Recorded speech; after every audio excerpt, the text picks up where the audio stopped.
What's that? We'll have you on in like 10. Cool.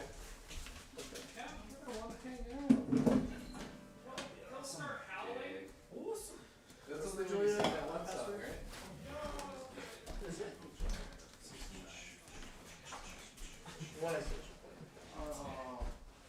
When that comes up, we can share that. Never gets old. Never does. Just make sure to close this when you come back.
Hey, everybody. Thanks for tuning in.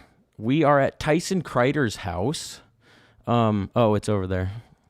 And we're really happy to have our friend Wes Urbaniak in the house to do some music up top. Some nice acoustic stylings for your ears. And then later on, I'm going to be speaking with Josh Paulsen, also known as Icarus, and also Maraud, our friend who's been really into researching these protests that we see happening all around the country for George Floyd and his murder by the police. And so we're going to talk to Maraud about that, and then we're going to talk to Josh about his trip to France recently, and then how he was stuck there for 3 months instead of 2 weeks as he had anticipated, and some other stuff.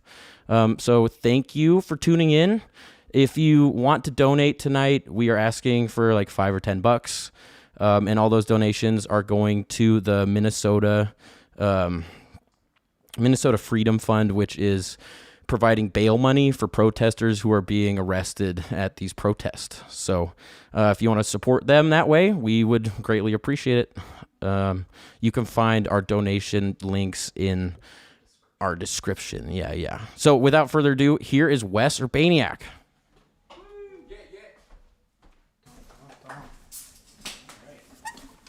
Oh yeah, thanks for having me over. And let me play some music. For this time, I'm just going to jump straight into a song. This jam's called "The Wishing Well" or "The Witching Well," depending on where you're from.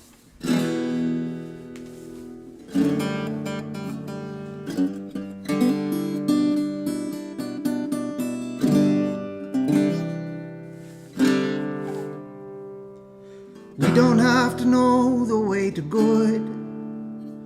We just have to know to try. Even if the first few do not hold, rejoice in those efforts that are bold. And don't forget that in you is wild. Don't forget there's love that got you here. Don't forget there's goodness in the miles. Even if the heavy holds for years. Even if the heavy holds for years.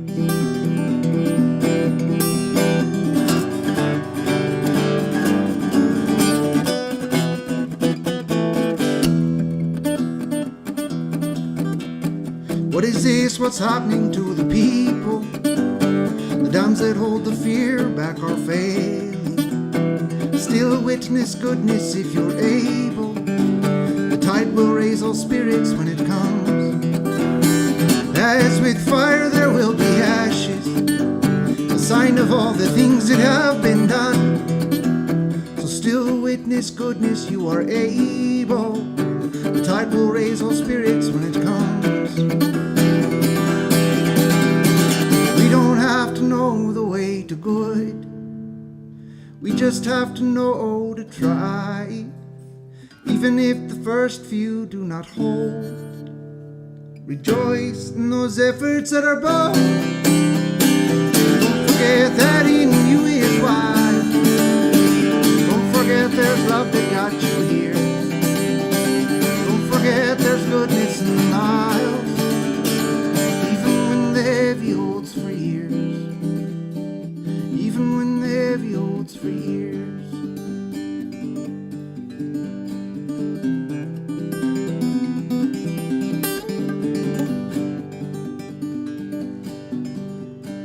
Bring your curses to the witching well. I'll be there, we can tick and talk a while. Let's counsel for the weary. Light when the light burns low. Keeping faith, holding steady. Keeping light when the light burns low. So bring your curses to the witching well. I'll be there, we can tick and talk a while.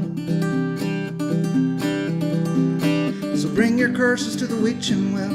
I'll be there, we can tick and talk a while.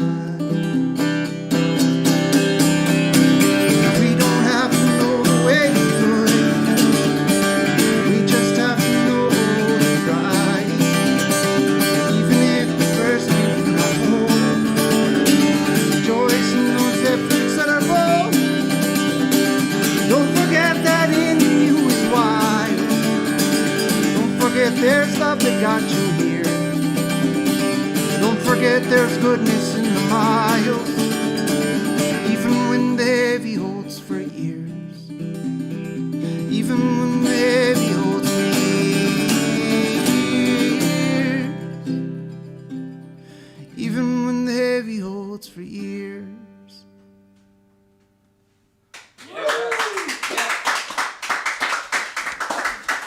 Oh, thanks, yo. Yeah, so we just released a bunch of music that seems like it kind of lines up a lot with what's going down. And yeah, so I don't know, these songs, a lot of them are kind of interesting to play. When they're written, isn't always the same feeling they carry when they're played throughout their lifetime. And I'm gonna play another jam in that same area called Mountain.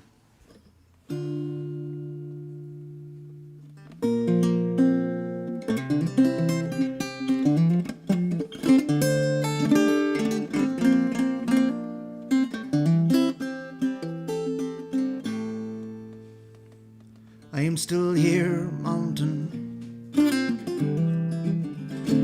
I'm still here, mountain. I am still here, mountain. I'm still here, mountain.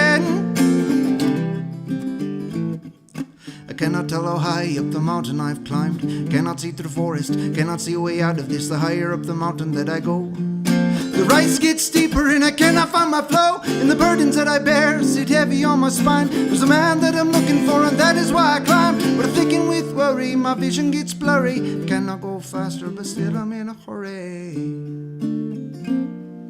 I cannot go faster but still I'm in a hurry.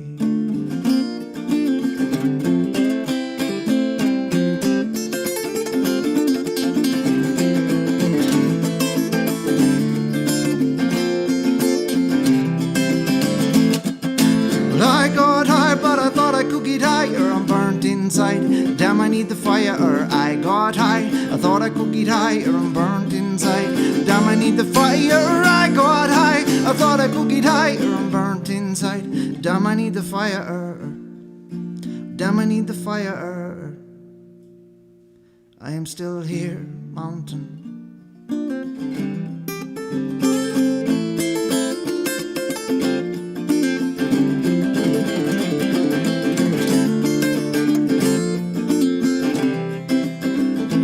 Tell me about your sadness. Where did it come from? How long have you been living this way? Are you drowning in your own fire? Yeah, are you drowning in your own fire? Are you drowning in your own fire?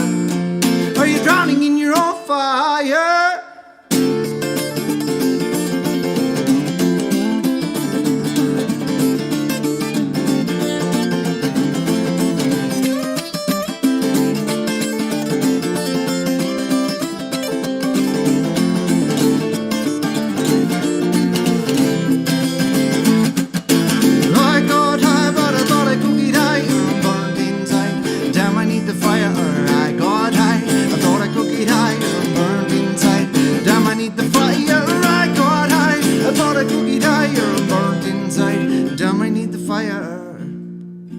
Damn, I need the fire.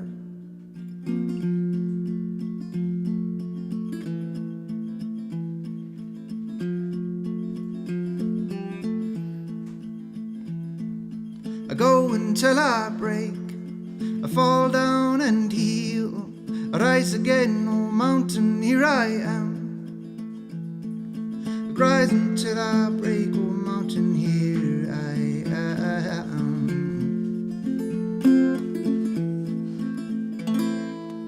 I'm still here, mountain.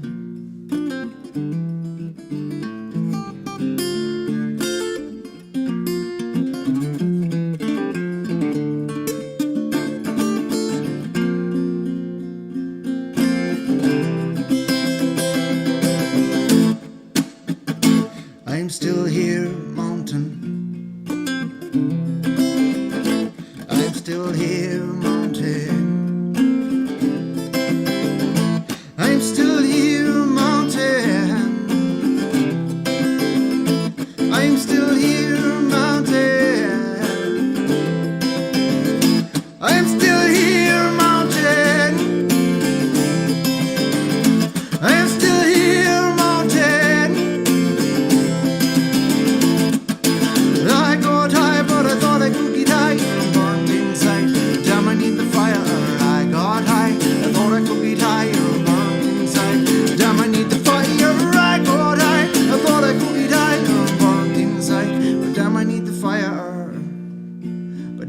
the fire.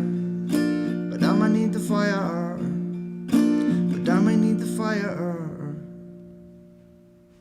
Yeah, Wes. Oh, hey, thanks, y'all. Yeah.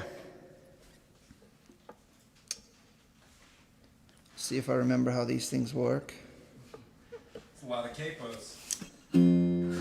Sometimes keeping track of the capos, I'm fortunate that I have a Blonderado, AJ. AJ sometimes keeps track of the, one night at the Vig, his last name is Sheeble. It sounds a lot like Chevrolet, so I started calling him Blonderado Chevrolet. It's So yeah, how it's fast does he go? oh man, he cruises.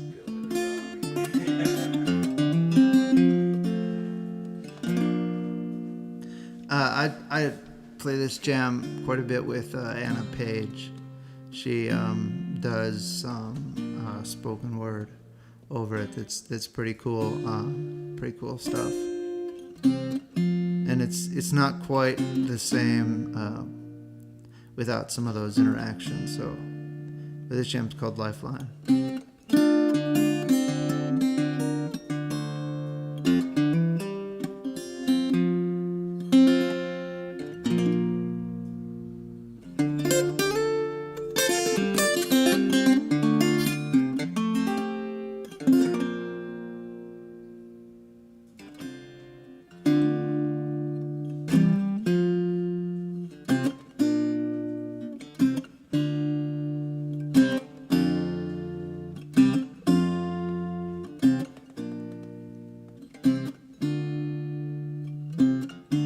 You're filled with all that is wild, and we are the blessed ones who know ya. You're fierce in love and design, and we are the blessed ones who know ya.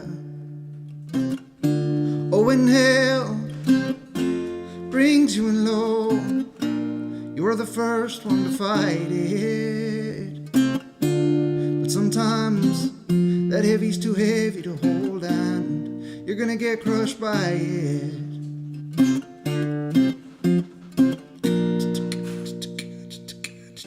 Hi, hi, yeah.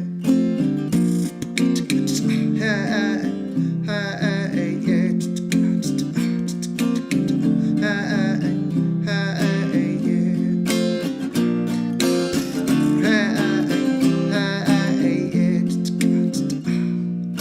Lifeline, lifeline, if you need a lifeline, 'cause all your thoughts are weighted and you're drowning. And your light, and your light, and your light, and your light burns low. And your light, and your light, and your light, and your light burns low. If you need a safe place, if you need a safe face, maybe just near to bed. And your light, and your light, and your light, and your light burns low. And your light, and your light, and your light, and your light burns low. Brother, you can come to me. Sister, you can come to me. Oh. Brother, you can come to me. Sister, you can come to me.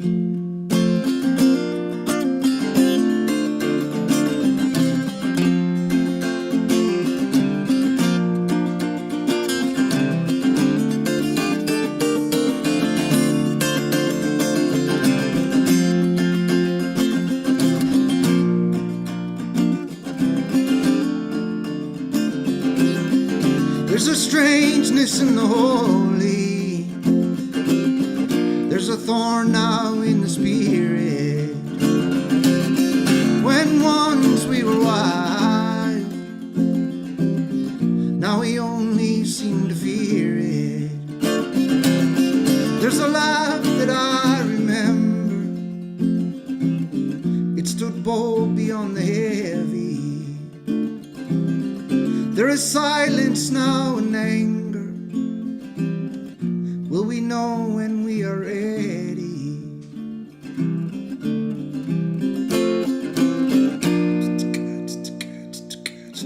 I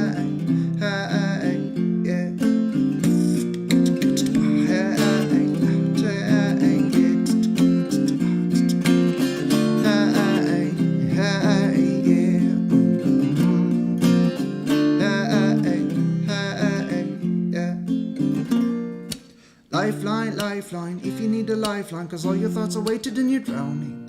And your light, and your light, and your light, and your light burns low.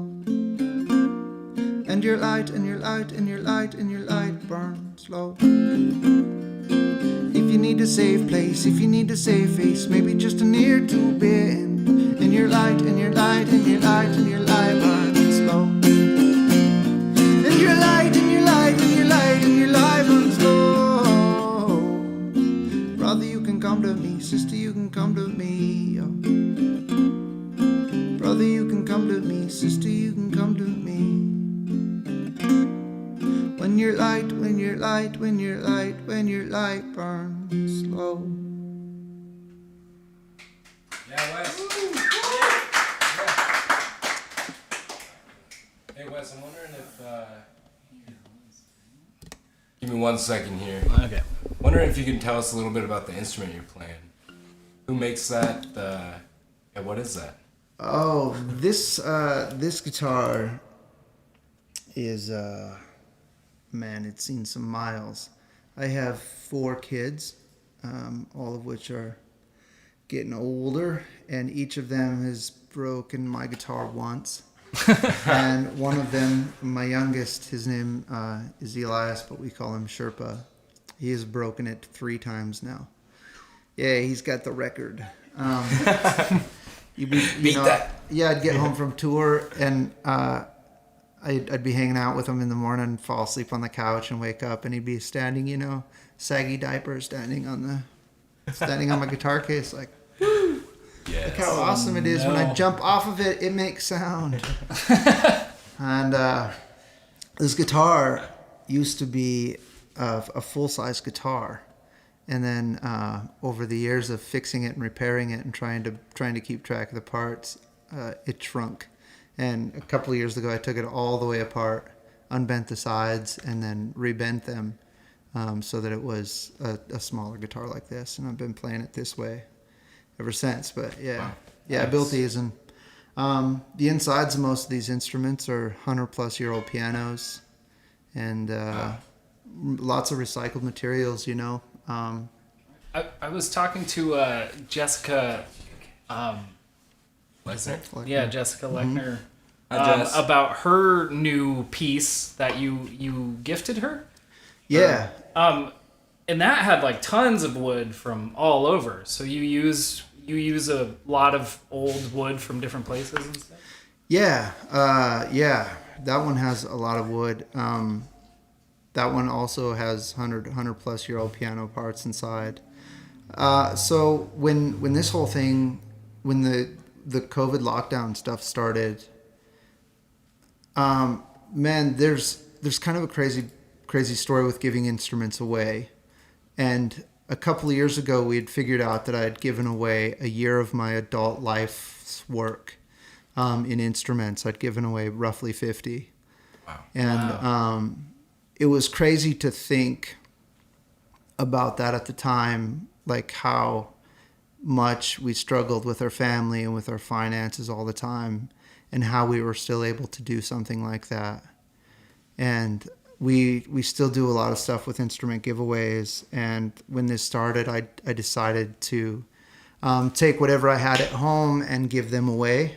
And so for Thursday, this last Thursday was the first Thursday I haven't given an instrument away in 6 weeks. So I shipped or handed off 5 instruments in the last 5 weeks. And that's and I'm actually just kind of out of instruments. Right. But that's how Jessica came to be gifted one was. Oh yeah.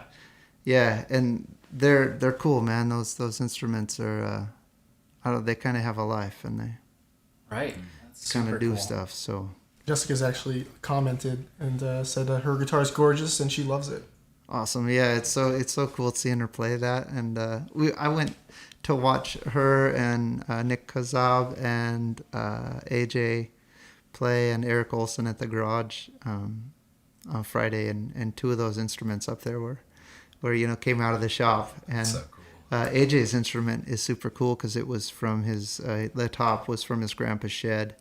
Oh wow. that's super cool. or Valier. Weird. Great grandpa. Great grandpa, yeah. So it Wow. was crazy when his dad, not to story for too long, but when his dad dropped him off, he was like, I don't know what you think you're gonna do with him. He like pulled me aside, you know. They were pretty rough. He like pulled me aside and he's like, look, man, I don't know what you think you're doing with these, but like whatever. Bro.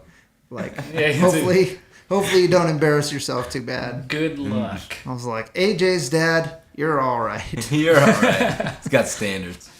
Yeah, it was good. Nice. You also have 4 comments from Jalen Cleveland. Oh yeah, so last year we decided, since we were touring so much, I give away an instrument yearly in Billings, just to our Billings crowd, and we wanted to include. I did a letter writing campaign for a year, so I wrote thousands of freaking letters, man, and we wanted to bring that back somehow. And so last year on tour, in order to get into the entry for that, they had to write me a 1-page handwritten letter. And the Clevelands actually let us stay at their place in Vermont. And it was just awesome, and they were kind, and that's something we see on the road all the time, is when we go to places we've never been, the welcome that we get from people is unreal, man. Like we've gotten to stay in crazy places and meet like crazy beautiful people, and it's like, man, if you need a sign of hope, go tour without any knowledge about where you're going or what you're doing or who you're about to meet, and you'll find it, and big time. So lots of good people out there. Yeah. Did you want to play a few more and see if we've got some questions? Yeah, let's do that. Nice. All right. So I'm going to play a song called Raising Up, and when we were on tour, we filmed a bunch of the parts. We recorded it in a little tiny motel room on our day off, and then we hung out there and filmed on their place a little bit. So this song's called Raising Up.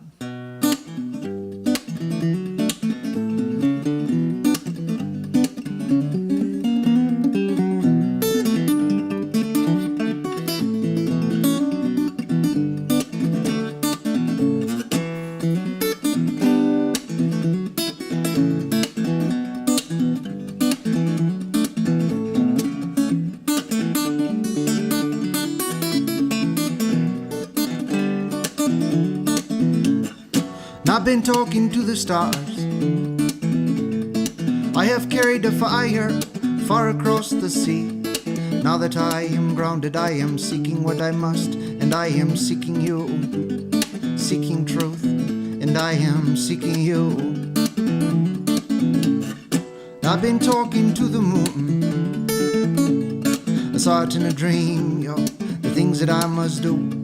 I cannot do the work with one hand when the work needs two, and I am fire, master of my own path here.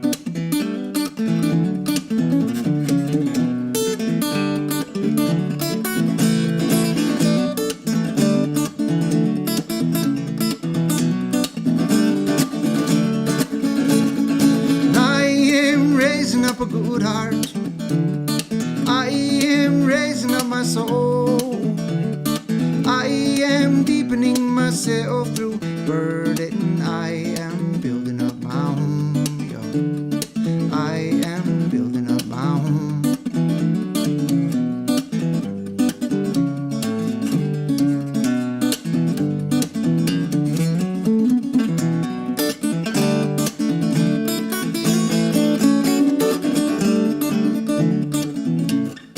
Our brother comes to wait with me. He can see clear in the dark, yo. He's teaching me the way, and I am listening, deepening myself, and I am learning to do the same. Sister Bear comes to teach me burden, the good kind and the bad, and how it can get trapped in us.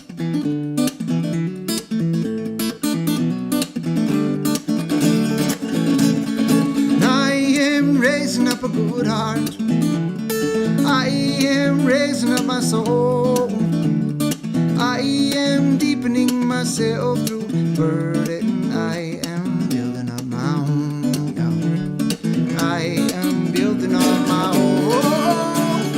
And I am raising up a good heart. I am raising up my soul.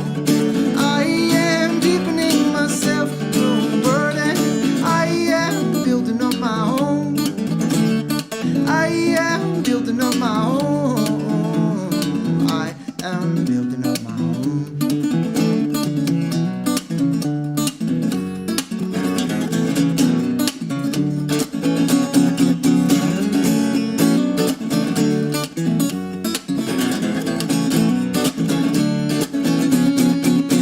No, we can't always know how things are going to go. No, we can't always grind away the heart. No, we can't always see how things are going to be. No, we can't always grind away the heart. No, we can't always grind away the heart. No, we can't always grind away the heart. But I am raising up a good heart. I am raising up my soul. I am deepening myself through burden. I am building up my home. I am building up my home. I am building up my home. And I am raising up a good heart. I am raising up my soul. I am deepening myself through burden. I am building up my home. I am building up my home. I am building up my home.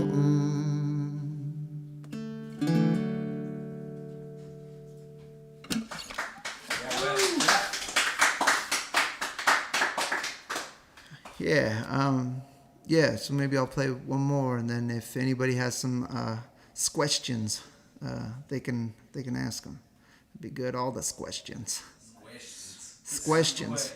Yeah, questions. I like words that are slammed together. Sequester. So sequester and questions is like, dude, if you're going to ask a question, you might as well ask three.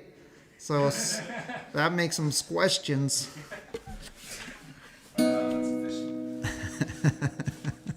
Can you convert that into array for me later and print it?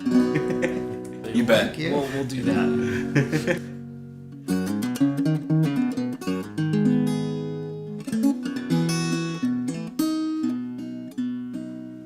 We drug a boat all over hell for this song. And AJ hated the boat so much that when I built his tenor guitar, I secretly put boat pieces in it so that he would have to pack it around everywhere he went. Yeah. Do you know about this? He told me.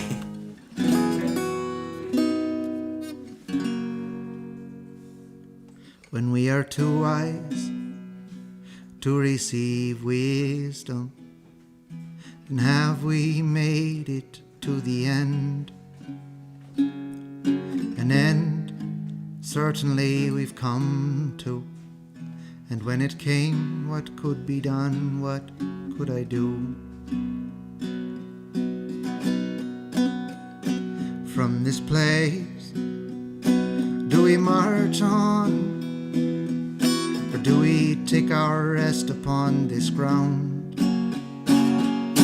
Do our hands still hold our fire? Or was it left to burn out? Still in this place I am learning that we grow as we go, so go. Still in this place I am learning to be brave, to be bold. So swing up, y'all, when the whole damn thing is swinging low. You are good enough to get there, to where you're going, so go. You are good enough to get there, to where you're going, so go.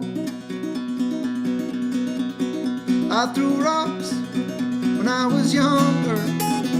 Now that I am older, they are stones. Still I cast them, oh I cast them, but into walls to build up my home. My home is a lighthouse full of love. The lighthouse is learning to pour out. Still it's not easy, it's not easy. Sometimes I must crawl myself out. Still in this place I am learning. Oh, as we go, so go. Still in this place I am learning to be bold, to be bold. So swing up, y'all. When the whole damn thing is swinging low, you are good enough to get there, where you're going. So go, fall, fall, fall. Sometimes you're gonna fall. The grind is gonna wear you thin. Fall, fall, fall. So what you're gonna fall? The grind is gonna wear you thin. Then swing up, y'all. When the whole damn thing is swinging low, you are good enough to get there, to where you're going. So go. Still in this place I am learning. We go as we go, so go. Still in this place I am learning to be brave, to be bold. So swing up, y'all. When the whole damn thing is swinging low, you are good enough to get there, to where you're going. So go. Yeah, Wes. Cool. Hey, thank you. Wes, we have a couple comments and a question. Cool. Just so you know, Jalen Cleveland said you're truly amazing. Loves learning guitar with her son Tuck, and if you need anything, they got you. Order to Vermont. Dude. And Yeah, we love those. Bruce Alpert's enjoying it. Also, what's on your hat? What is that? Oh, that's an owl. Is it an owl? Oh, okay. Yeah. They can't see on the camera apparently. It's an Cool. owl. Yeah. Oddly shaped owl, probably, but yeah. Nice. Simple stuff. Well, good. Wes, what's if you could pick any place, like you mentioned touring earlier with your band, what's the place that you're most excited to get back to play shows at again once all this blows over? Oh, all of them. All of them. Maybe. That's a very diplomatic answer. Yeah. Wrigley Stadium, Wrigley Stadium, AJ says. Yeah. Yeah, naturally. Yeah. I think we're just excited about the experience. Somewhere along the way, playing music shifted into something different. That was the thing, and what we do is part of our life. It's part of like what makes us feel right, and so I'm just really stoked to be able to get back out on the road and build stuff, man. I take time off really serious. I take time in between really serious. And so I've been doing mad education while we had the summer off so that I can continue to build stuff to help other artists out along the way too. And yeah, just ready to get out there again. Go. So Oh yeah. yeah, thank you so much. Awesome. Let me hang. Can we get two more from you by chance, Wes? Yeah. You got anything in you? Awesome. Thanks so much. Yeah, thank Thank you, you. man. Thanks for being here.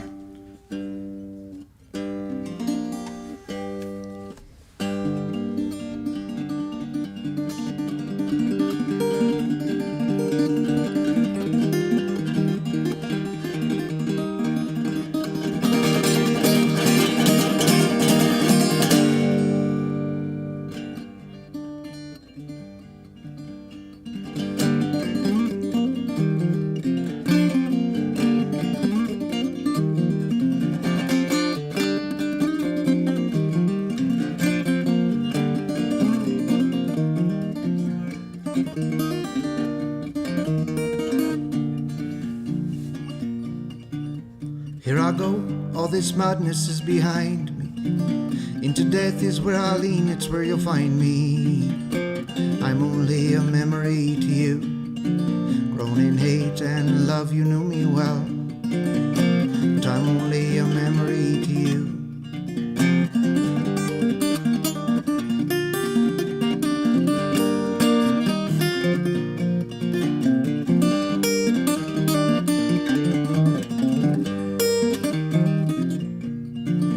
Know the dirt, it calls for my body. Heaven calls for my soul. And my children call for my property. Nothing here was ever mine to own. Nothing here was ever mine to own. In this time I've been watching, I've grown old. The skin upon my bones, it wears loose. All I have is still not much to own. Whatever it might be, though, I'll give it all to you. I will give it all to you. I will give it all to you.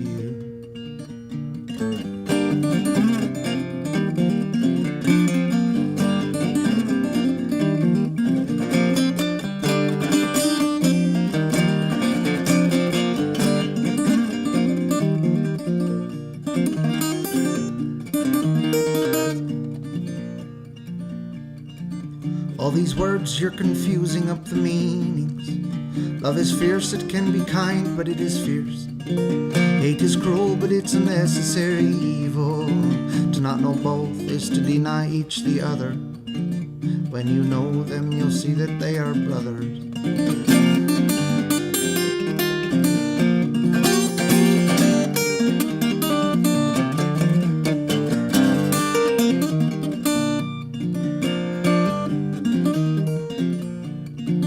I can see it in your mind, your disagreement.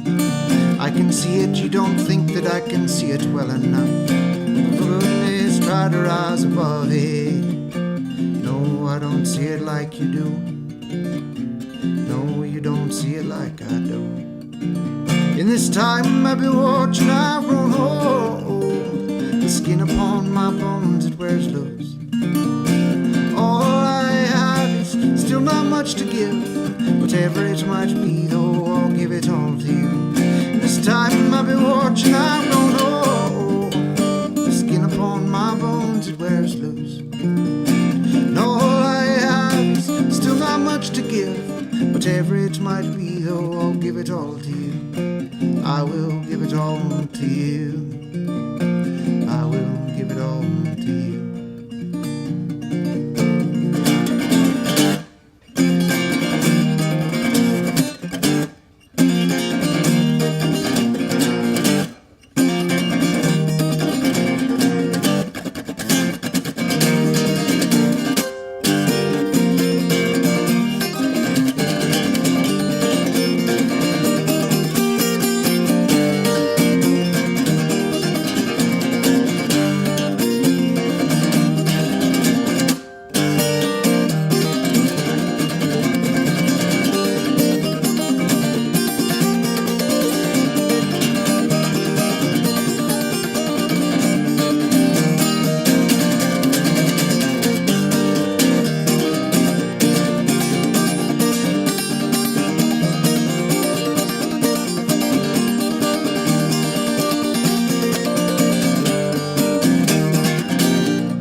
Know the dirt, it calls for my body. Heaven calls for my soul. And my children call for my property. Nothing here was ever mine to own. Nothing here was ever mine to own. Nothing here was ever mine to own. Nothing here was ever mine to own. Nothing here was ever mine to own. In this time I've been watching, I've grown old. The skin upon my bones wears loose.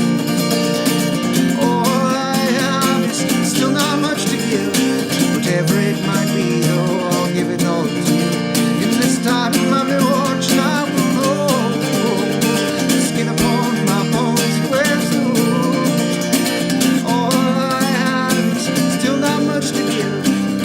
whatever it might be, though I'll give it all to you. I will give it all to you. I will give it all to you. Yeah, Wes.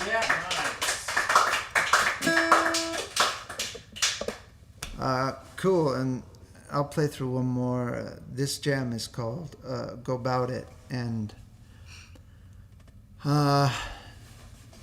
yeah, it's strange being an older songwriter, someone who writes songs for so long, and tends to write super personally. Like, it's hard to bury thoughts unless you're just writing ballads or something. But I never caught that bug, and I learned about duality somewhere, about how to phrase and unphrase so that things can be said in a way and interpreted freely in several ways.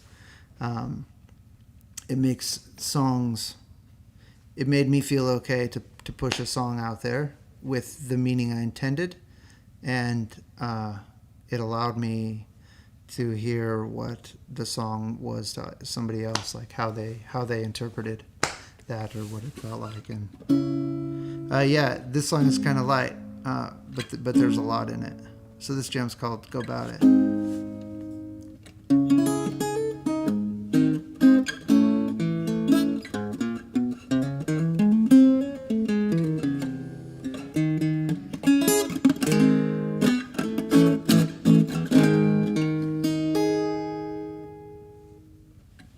Go bout it, go bout it, go bout it any way you wanna.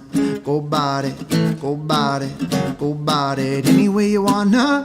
Go bout it, go bout it, go bout it any way you wanna. Go bout it, go bout it, go bout it any way you wanna.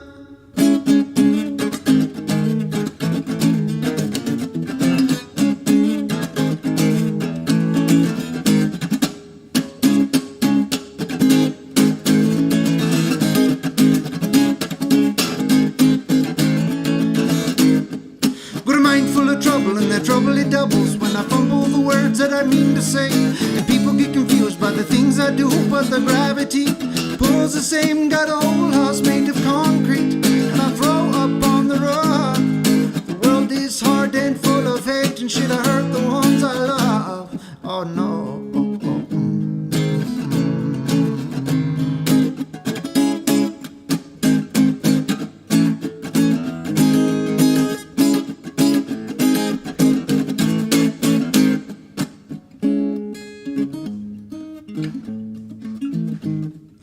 Couple of thoughts on the matter, but my think machine thinks I'd another fumble around, consuming myself, doing all the shit that only brings me down.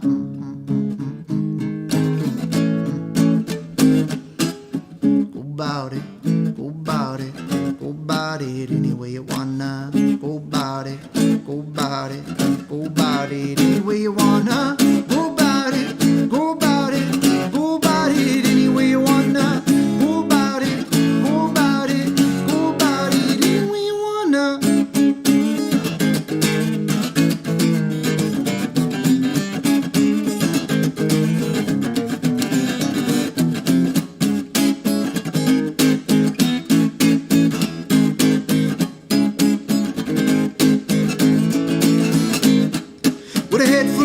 And no sugar to soften the blow, yeah. I'm a damn fool underneath the cloth. You can't see through my cloak. You don't know what I am. I don't know who you are. You don't know who I am. I don't know what you are. You're the same. I'm the same. We're the same. We're the same. You're the same. I'm the same. We're the same.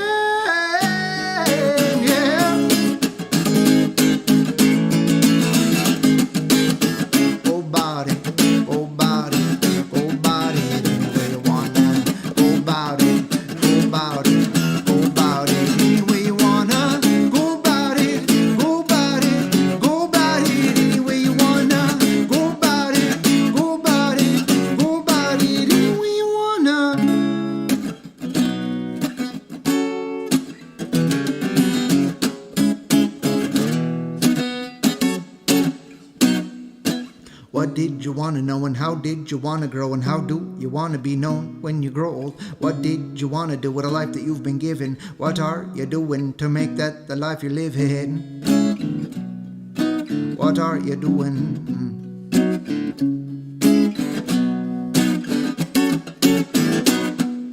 What did you wanna know and how did you wanna grow and how do you wanna be known when you grow old? What did you wanna do with the life that you've been given? What are you doing to make that the life you're living? What are you doing?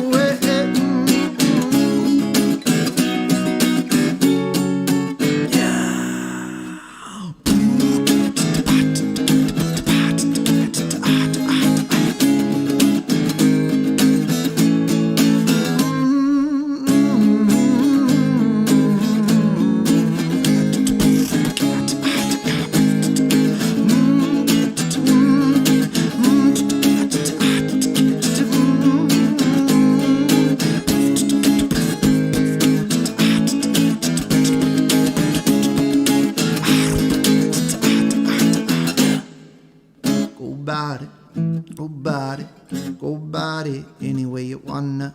Go about it, go about it, go about it any way you wanna.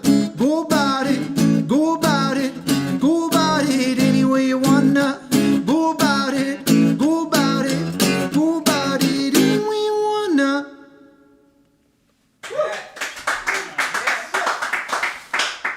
Thanks so much, Wes. Oh yeah, thank you so Thanks, much. Wes. Let me play some gems.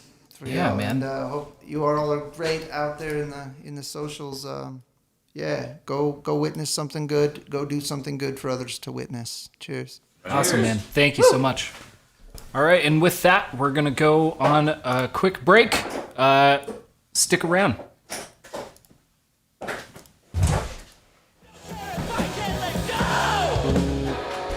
Thanks, Wes. That was rad. It's cool seeing you, man.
It is a good day to die.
Yeah? Yeah. We're on. Go for it. Okay, hi everybody. Hope you're still with us. Thank you for watching, if you're watching. That was Wes Urbaniak with some nice acoustic tunes. And now I'm sitting down with Maraud and Josh Paulsen, or also known as Icarus. Icarus? It's Icarus, right? Yeah, I just put the B in there because, it just, I don't know, it worked. Because it's metal. Well, that's probably true too, Yeah. but also, I mean, yeah, cult shit, Cool shit. I like it. Shit. Kaboot. Kaboot. So we're going to start out talking about the protests a bit with Maraud, because he's been following them rather closely. I frankly just need an update from the weekend, because I was out camping. So maybe we'll start with that. I wanted to mention really quick that we switched our donation benefactor, is that the word? Yeah, to Black Visions on the recommendation of the Minnesota Freedom Fund. They have had plenty of donations so far, so they recommend that that people shift it over. So anyway, with that said, please donate if you feel it, and we're gonna try to talk about some fun stuff and laugh. Maybe not fun stuff; it's pretty shitty stuff, but Yeah. I don't know. Hopefully, it's interesting. At least, I guess that's what I mean by fun. Usually, but We're here for it. yeah. So Maraud, what the fuck is up? You've been watching a bunch of live streams and shit. Yeah, my last couple of days have definitely been watching a lot of live streams. A lot of Unicorn Riot, a lot of people I know who are on the ground, at protests, and So you have friends out there. yeah, folks who are marching and staying safe. Nobody I know personally has been injured or arrested, but I of course know people who were directly affected, like their friends or family members. Yeah. So friends of friends. Yeah. Yeah. What have you been seeing? Like the last I knew on Friday. Oh, there was a police precinct in Minneapolis that went up. Yeah, I guess the third, Wednesday or Thursday. 3rd precinct, yeah, there are no cops there anymore. Yeah. So, I guess you were talking about? I guess I want to kind of rehash some of the shit we were talking about in the car. Yeah. Partly because you had some nice jokes. But like talking about agent provocateurs. Yeah. There's been a lot of people who've been sharing information about agent provocateurs and, basically cops that went to the anarchist section at Target, Hot Topic cops, as we were calling them. Hot topic. They either they either fit the part way too well. And they smell too good. They smell too good. Don't trust a well-groomed protester.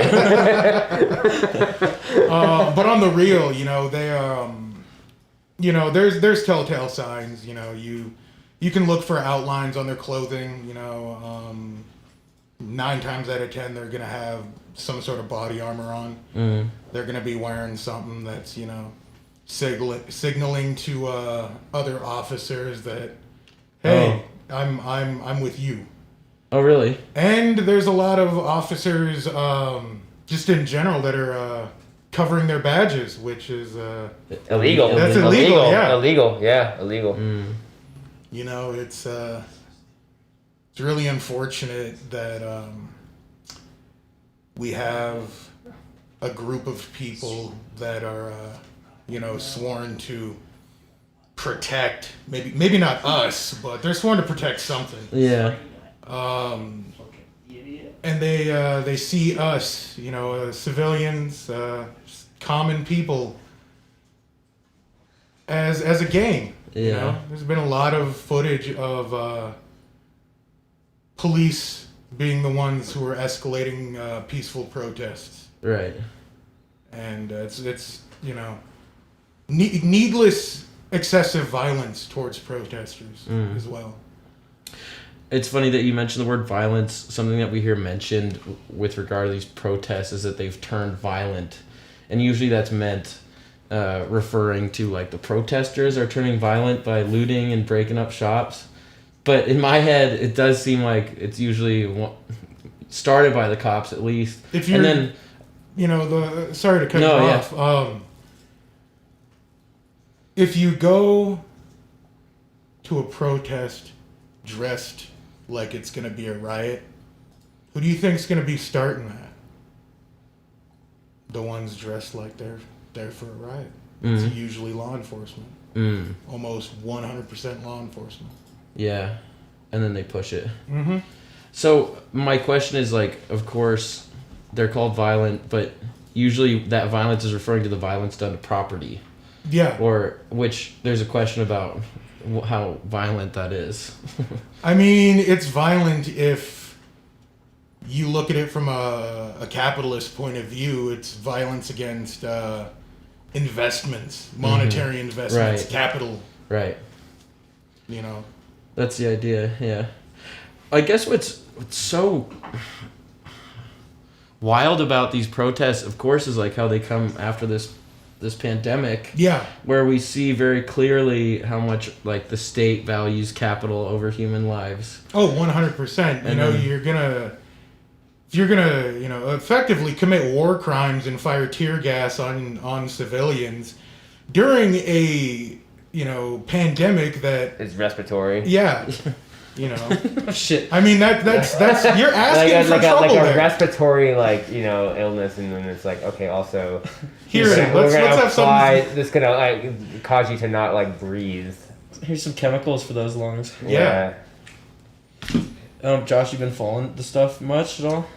To the best of my ability, and also the best of my capacity is also, I think, where it's at. I follow it in the way that I'm if my capacity is just out, I guess I can't. It's not to say that these things are very real, that I'm not able to Care about it. care about them. It's not apathy. Right. You know what I mean? It's just Well, you've been going through some stuff. sure, so- yeah, heavily. So it's like the mental spoons, as they call it, are very, very low, to say the least. You know what I Right. mean? So it's to apply these things, but this is why I do choose my energy into people that I know that actually are actually protesting these things and Yeah. actually applying those, because I can work with their energy more. Right. You know what I mean? And to say that look, I'm not. It's not to say that the apathy is there. It's just that it's difficult if you're not able to function with some of that stuff. You know. Sure. So.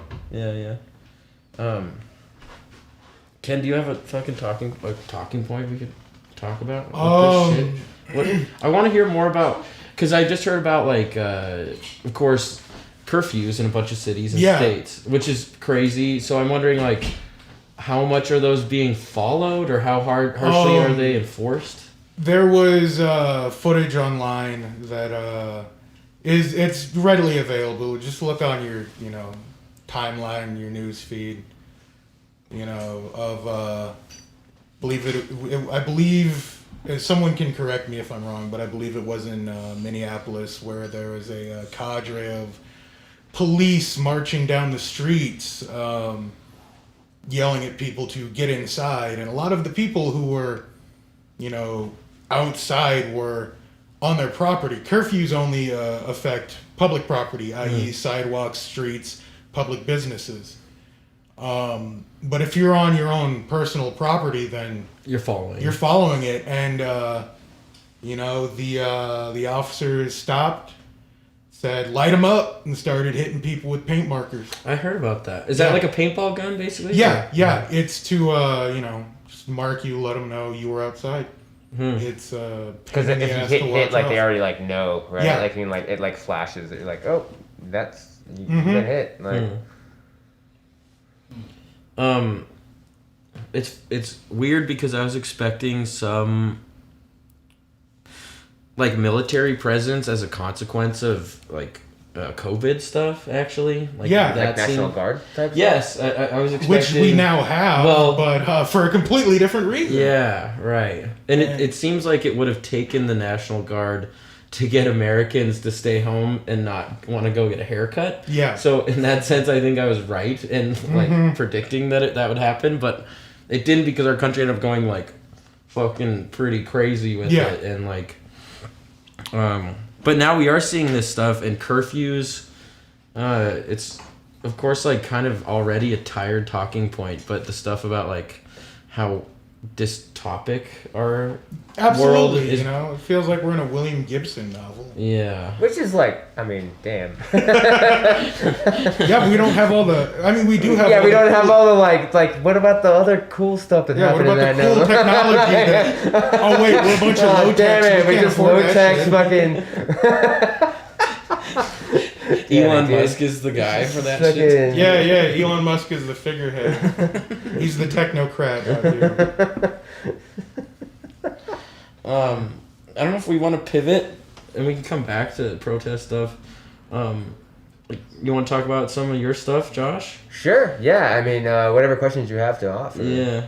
Well, let's just kind of go over it. Like, it's funny how quickly things are moving. Like, how much shit is blowing up right now. Because I would, of course, like the thing to talk about a week ago was like COVID still. Right. And now it's different. And now it's like a whole different like idea they involve. Like, oh, is this Right. like.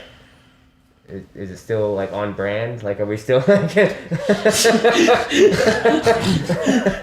the question. Yeah. So like, it's funny because a lot of my questions revolve around COVID stuff, which now seems irrelevant. Yeah, COVID lost 3-0 to racism. Racism canceled COVID. Is that how we? COVID canceled everything. Yeah, Racism. no, racism canceled COVID. Oh, that's a hefty crowd. One to pull over.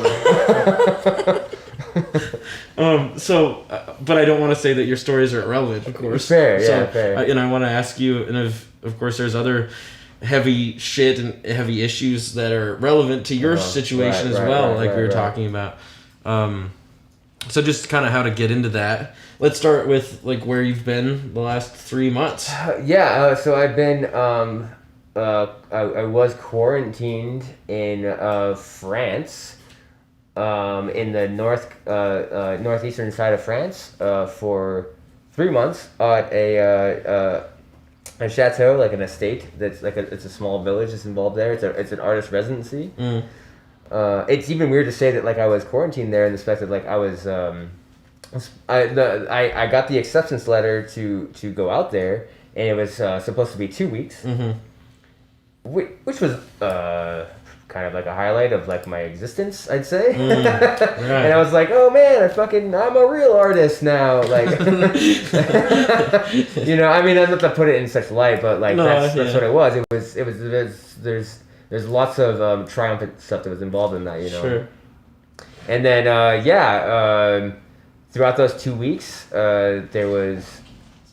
It was good, man. Like I the residency was like working. It was functional. Like the residency was functioning that. And then like when our president decided to make the travel ban, is when really things just start like fucking like making like a turn. Which was around your birthday? Yeah.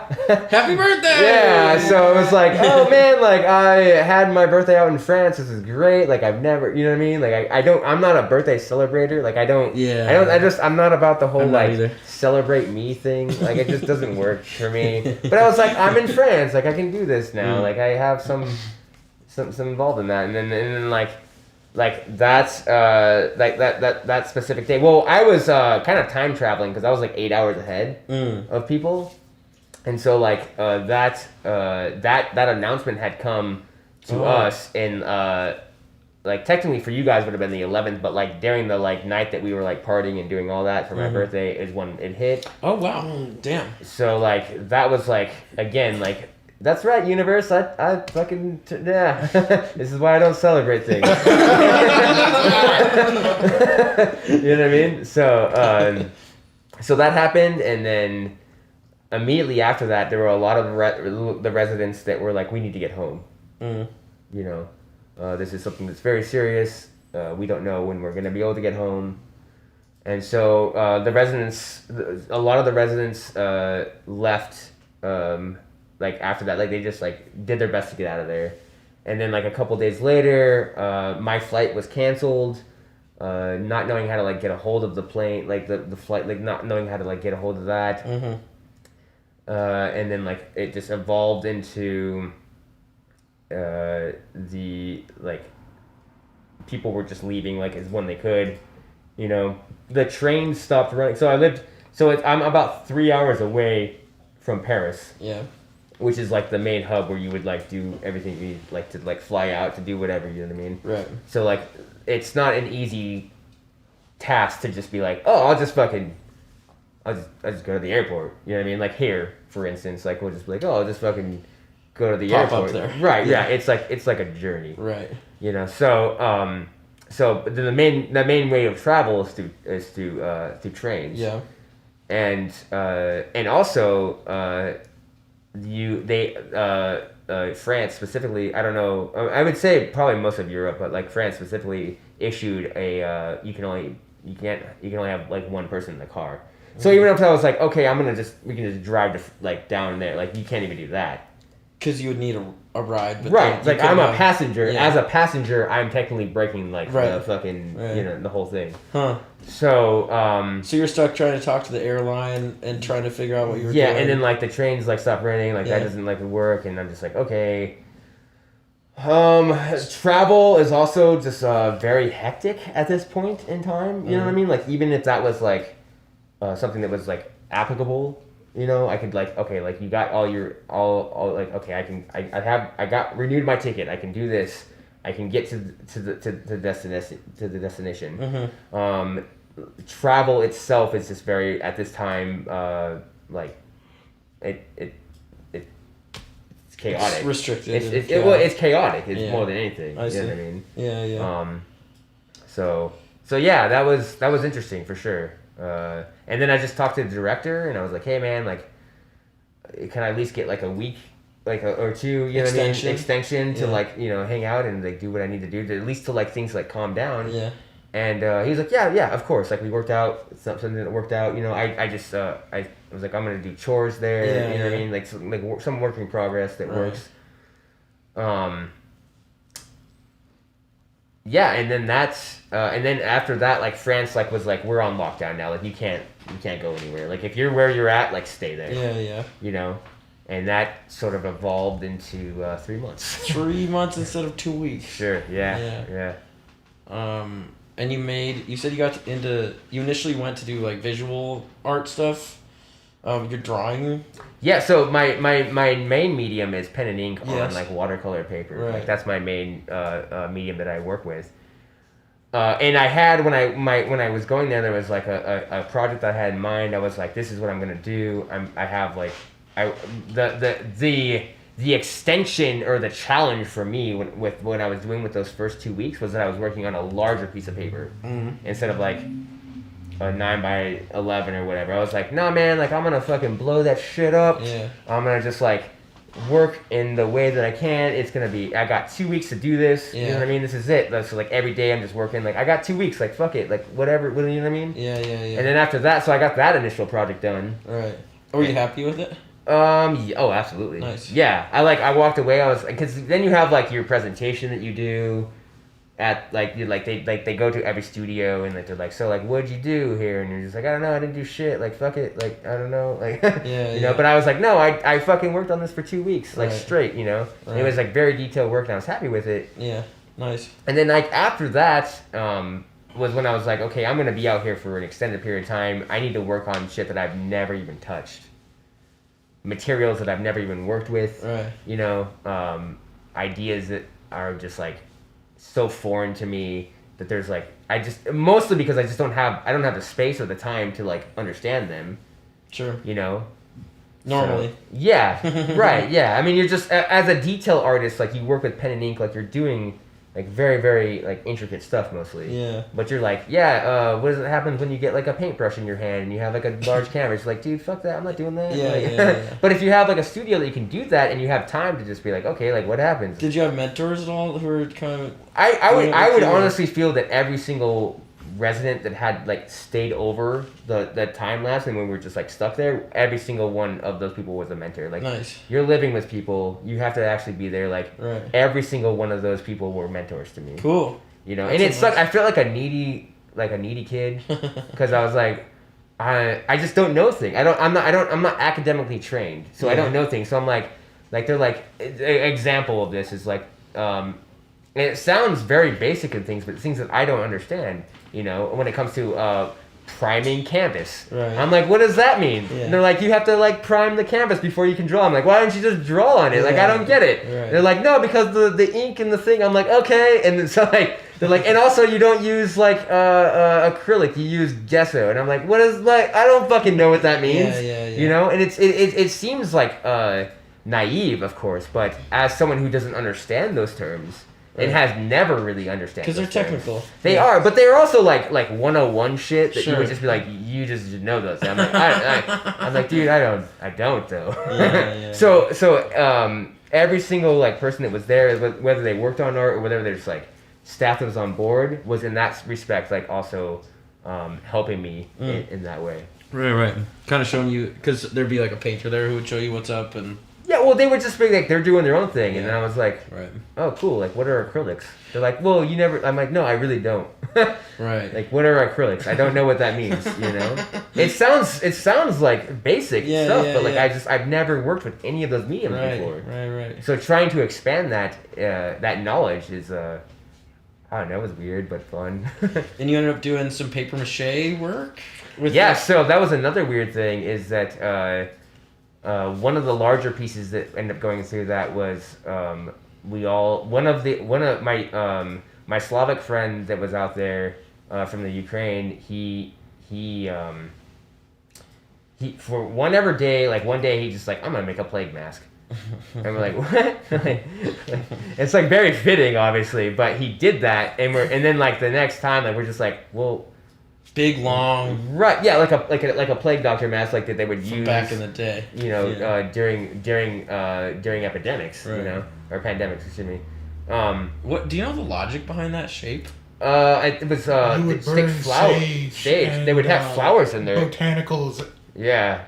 Either just burning or just there as a way to stave off. Well, it was more because legitimately a way to like drown out the smell of the dead. Oh yeah. Oh wow. Yeah. Right. Yeah. That's what they were for. Yeah. Damn. And that's sweet. Yeah, it's pretty gnarly. An interesting side note is like they ended up being like the larger survivors of a lot of that stuff because they were so close to it, and people were like, I ain't doing that. Like, why would you get close to that? But as they were getting closer, because like they were close to the flames and the heat that was involved in that, they ended up like burning more of the whatever the virus was happening with that. So yeah, so they ended, for whatever reason, they ended up being more survivors. The lovely medicinal properties of the yeah, for sure. Yeah, nature fucking won that one. Yeah. But yeah, so for whatever reason, like that happened, and I was like, okay, so we all just ended up doing making plague doctor masks. Yeah. And that was a really, really interesting experience.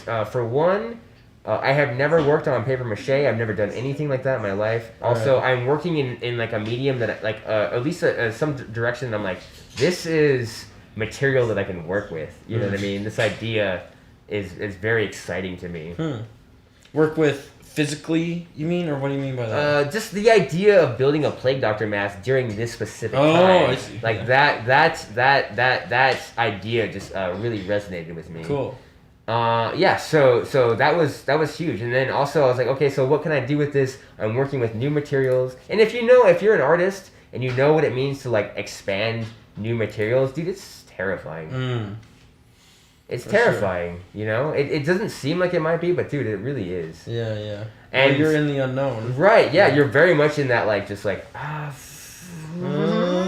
like and then like they were gonna photograph it later. I'm like, it's gonna look like shit. I don't care. Like I don't know, man. You know. Right. But and then I was like, okay, so what can I do to help like expand this this confidence in myself? And so I was like, okay, I'll just do like live videos. Like I've never done that before. I never did like live videos on anything. I was like, I miss some of my friends. Like look what I'm doing. I'm just making masks. Right. You know, so that's sweet. Yeah, it was cool. New shit is good. Yeah. Yeah.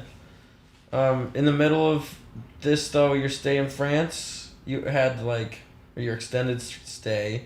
You had some pretty gnarly news come through. Is it too early? So that was no, it's cool. Like so like during so like all this is happening, right? Yeah. Like at like all the stuff that you guys have been dealing with for whatever, you know what I mean? All the things, and I'm in this like estate. I'm like, okay, like I guess I just stay in France in this estate for a while, you know? Yeah. And like I mean it seems like bizarre, but like when you've like it like this and then I kept thinking like of course this shit happened during the one time I get to like experience fucking like this European like it's like I'm not even like surprised at all. I'm like dude, this makes more sense to me than you might think, you know. And then like so like that it was like I basically was like, okay, this is gonna be an extended stay longer than I need to. And during that time I got a phone call from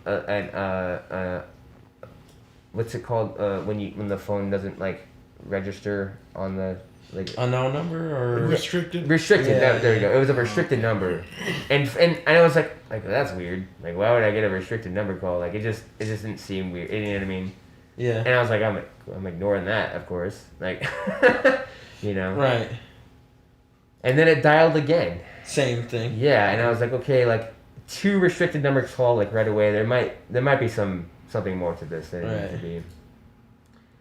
And yeah, so I answered the phone call, and it's an officer standing outside my house, and he's like, hey man, like where are you? And I was like, I'm in France. Like I don't know, like I can't get home. It's fucking, you know, I don't go into that, but I'm just like I'm in France. Like I don't know, you know. And he's like, yeah, man. Well, I'm outside your house, just so you know. Like, your roommate has passed. And I was like, wait, what? And that was definitely like a moment during this residency in which I didn't know how to even respond. I would say. It seemed unbelievable, to be honest. Especially when I talked to him like a couple days later, saying that hey, I'm might be out here a little bit longer. Earlier. Like I don't know like what's going on. Yeah. And getting to the bulk of it is that like my roommate made the decision to end his life during a time when during this period of time, and also like I'm stuck out there. I don't know how to get home. I can't get home for the most part. I don't know even what's like even occurring at home, and dealing with that sort of that weight, you know, among like the rest of the world that's like also dealing with this like larger ideas. It was something that that feeling of again, not to repeat my words, but that weight is something that I don't think I'll ever really I'll forget, you know. So yeah, that definitely interesting. So then it's like, okay, now I'm stuck in France for at this point I don't know how long. Yeah. And then there's like gone. Right. Yeah. You know. And for like shit that I'm like what happened? Like I don't know what happened exactly, you know what I'm saying? I find out later, you know what I mean? But like at that time, I was like, they don't go into details because they're still doing investigations, like all that, which comes naturally with anything that comes with, you know, any sort of like suicide that occurs and that, you know, so, yeah. So something that I was concerned about a lot with this pandemic was like second order problems that come up that aren't really a direct result of a virus, but are like a second order result Sure. of it. Yeah. So like, you know, like you and I were talking about, there's shit where like we already live in a culture that doesn't really take care of people with mental issues, and The stigmas are large. the stigmas are large, and the infrastructure to help people is small. And so that's already a problem, but then we have the screws tighten with something like the pandemic, and those problems get accentuated. Very much so. Yeah. Were you aware that your roommate was in that darkest spot? Yeah, so that's a different one, and and so there had been. Okay, so this is a harder topic to bring up, and like I'm. Okay. Well, we don't have to. No, it's cool. I'm cool with it. I just want to give a shout out to people that are actually that are watching. That if like there is something that like you're dealing with yourself, and there's something you can't like listen to or have some problems you're going through yourself, that you know, it's okay to just like shut out and be like, hey, this isn't something that I want to. Oh, so this might be kind of right. Like it might be a little like triggering at that point. Okay. You know what I mean? So yeah, there is like that period of time when you're like dealing with the aftermath is what you would call it, like right. You know, like after someone like what the fuck happened? What happened? Like you have questions. You're like, how do I, like, what did I like? You just like what's going on? You know what I mean? During the build up to this, before I was leaving, I was dealing with two heavy issues, I would say. One, I was dealing with a very abusive relationship that I was trying to get away from. And during this time, there was a lot of like suicide threats that were being like pinned on me, as far as like, you know, how this person was trying to like go through their own things that they were dealing with. You know what I mean? And also like just dealing with like something that's heavy, emotionally heavy, you know what I mean? Like it takes all my energy to like just be existing with like this thing that's happening right now. That combined with knowing that something was happening with my roommate, I knew there was something happening. Like, I could see like a shift that was occurring. It was like I don't know, like if you deal with mental health most of your existence, you just know. I don't know how to describe it, but you just know something's going on. And something's off. Yeah, you just know, man. And I didn't have enough like energy to put effort into that anymore, because I was so like drained by all the stuff that I had been like dealing with emotionally, trying to like with your partner. Yeah, trying to like deal with that. You know what I mean? Right. And so like I saw it heavily, but then I didn't know that at the same time. And that was something that like, oh, I see. You know what I mean? So like there were like signs that were happening all the time, and I was like, damn, like, I just don't have I don't have the energy to put it back into this, you know? And so like those are the signs that like I think about when I'm like going back into like, could I have done something? Could I have made some sort of effort? Sure. Like, being like, and I talked about with my therapist. I talked about how because I was getting suicide threats from this individual like a lot. You know what I mean? Your roommate? No. The abuser at the time. I was getting suicide threats from this like person like a lot. Like, if you don't love me, I'm gonna kill myself, etc. Like holding that sort of power over someone. Yep. You know what I mean? And that's a really, really difficult to something to deal with. You know what I mean? Oh yeah. And that identity was very much like hitting me hard, and I was talking with my therapist about like how to deal with someone that's like doing that to you, and I came to the conclusion, and I don't say that this is something that like you should do all your efforts if you have the mental capacity to do it. You should have this like always work towards helping someone in a situation. However, when like those threats seem like empty, or they're like using like to like use to like control in some way, right? You to me, I had to come to the conclusion that these, you know, if someone makes that decision, it is ultimately their decision. Mm-hmm. Yeah, it's not your job to keep them from exactly. doing it. Yeah. You know what I mean? Right. And that's not like we want to be saviors in those situations. Mm. We want to if someone's like, I'm having a hard time, I'm going to end my life because I can no longer fucking do this. Right. You're like, what can we do to prevent that? Well, it's not even savior per se. It's just wanting to help, right? Sure. I guess that was just the term that I was No, using, yeah. You know, it seems that way, you know. Right. And having to come to that conclusion, you have to realize that if someone makes that decision, it's their decision. Right. You know. And I think that going through that and I realizing that through most of last year, I would say, and then having this I don't want to. I use the term ironically lightly, but you know that sort of fucking slip on me. Damn, no one.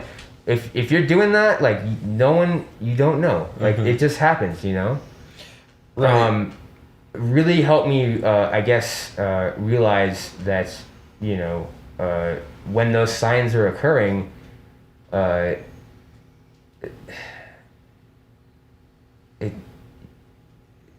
if someone makes that decision, it's they're gonna do it. Sure.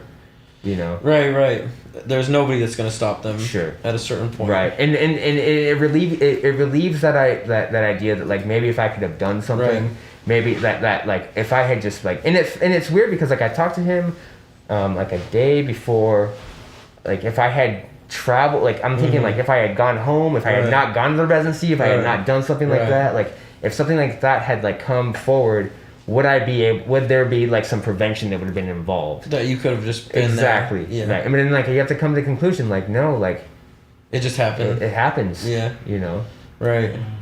There's a real thing about wanting to go back and fix stuff. Sure. But there's just a basic fact about how it already happened, Uh-huh. and there's something to be said about wanting to learn a lesson from it and wanting to go back and analyze things. If I'm a friend in the future who's having these sorts of problems, what can I learn from that?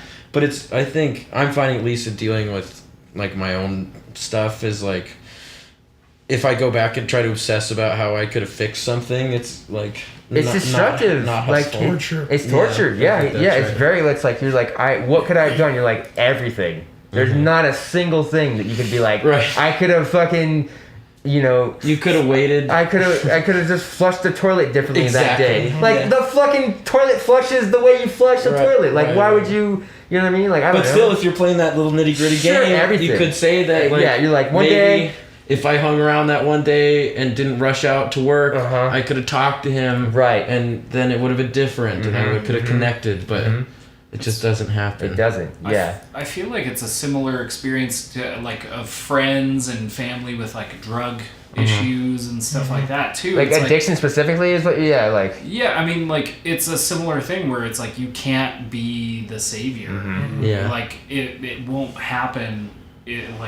Unless they will it to. You know what I mean? For sure. It's you can't save anybody. Right. You can be supportive and be there.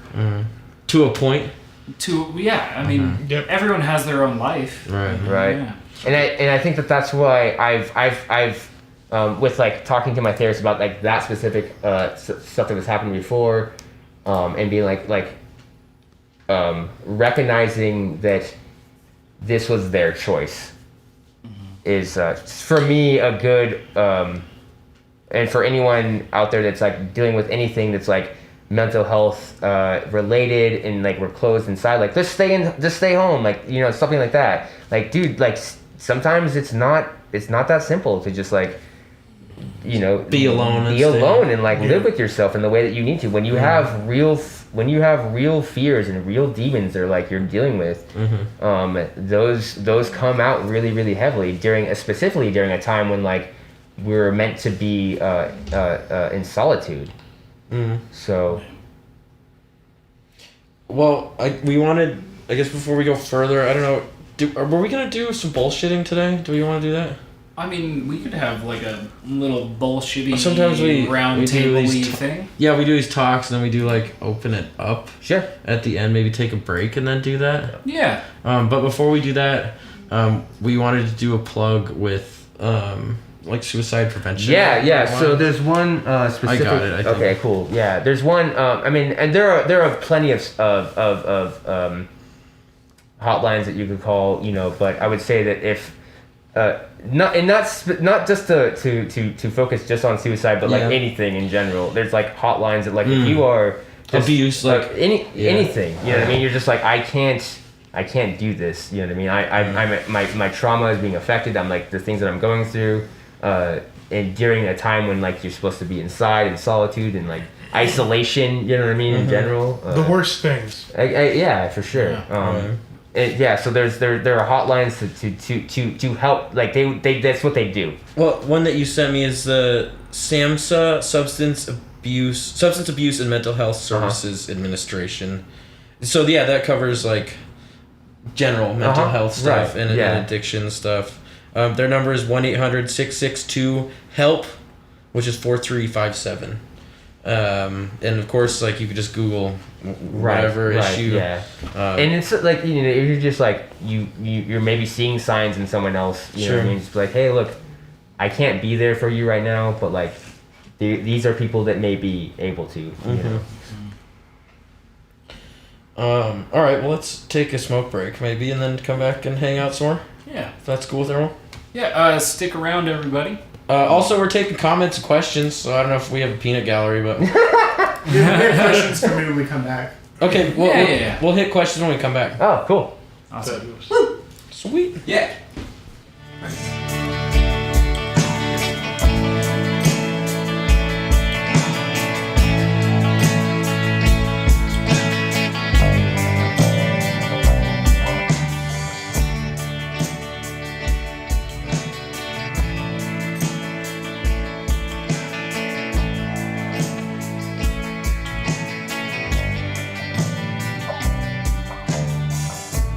Never got a rose tonight. Don't know why it didn't work. If I knew, then I'd fix it. Just thought you were my number one. I did.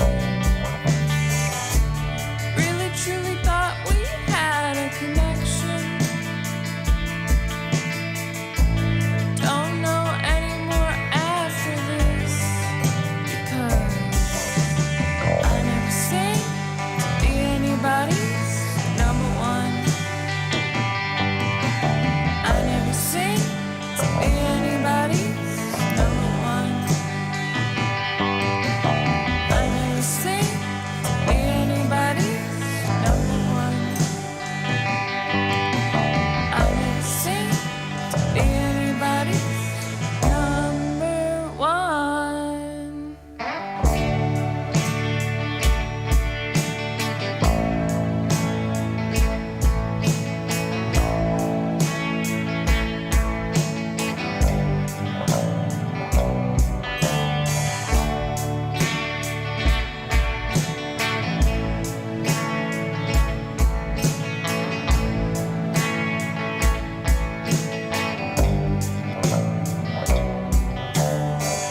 And I guess it's just that.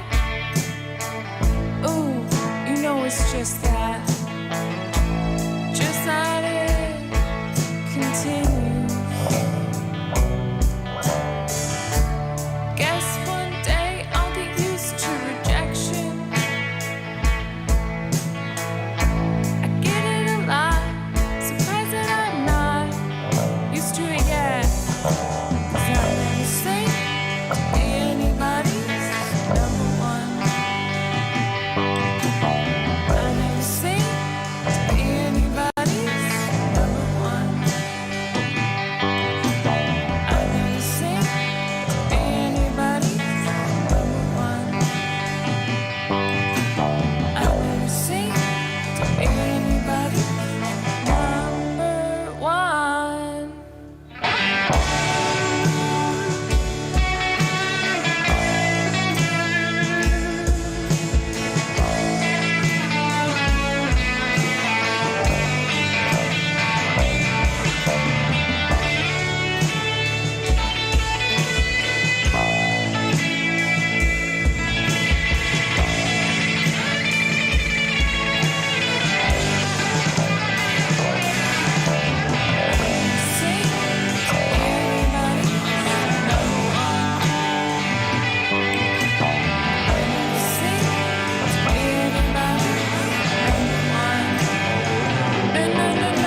Thank you.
break even.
I'd love to talk soon. I just wanted to let you know that I was thinking about you and that I am glad to know you. You're special, and I hope you feel special today and every day.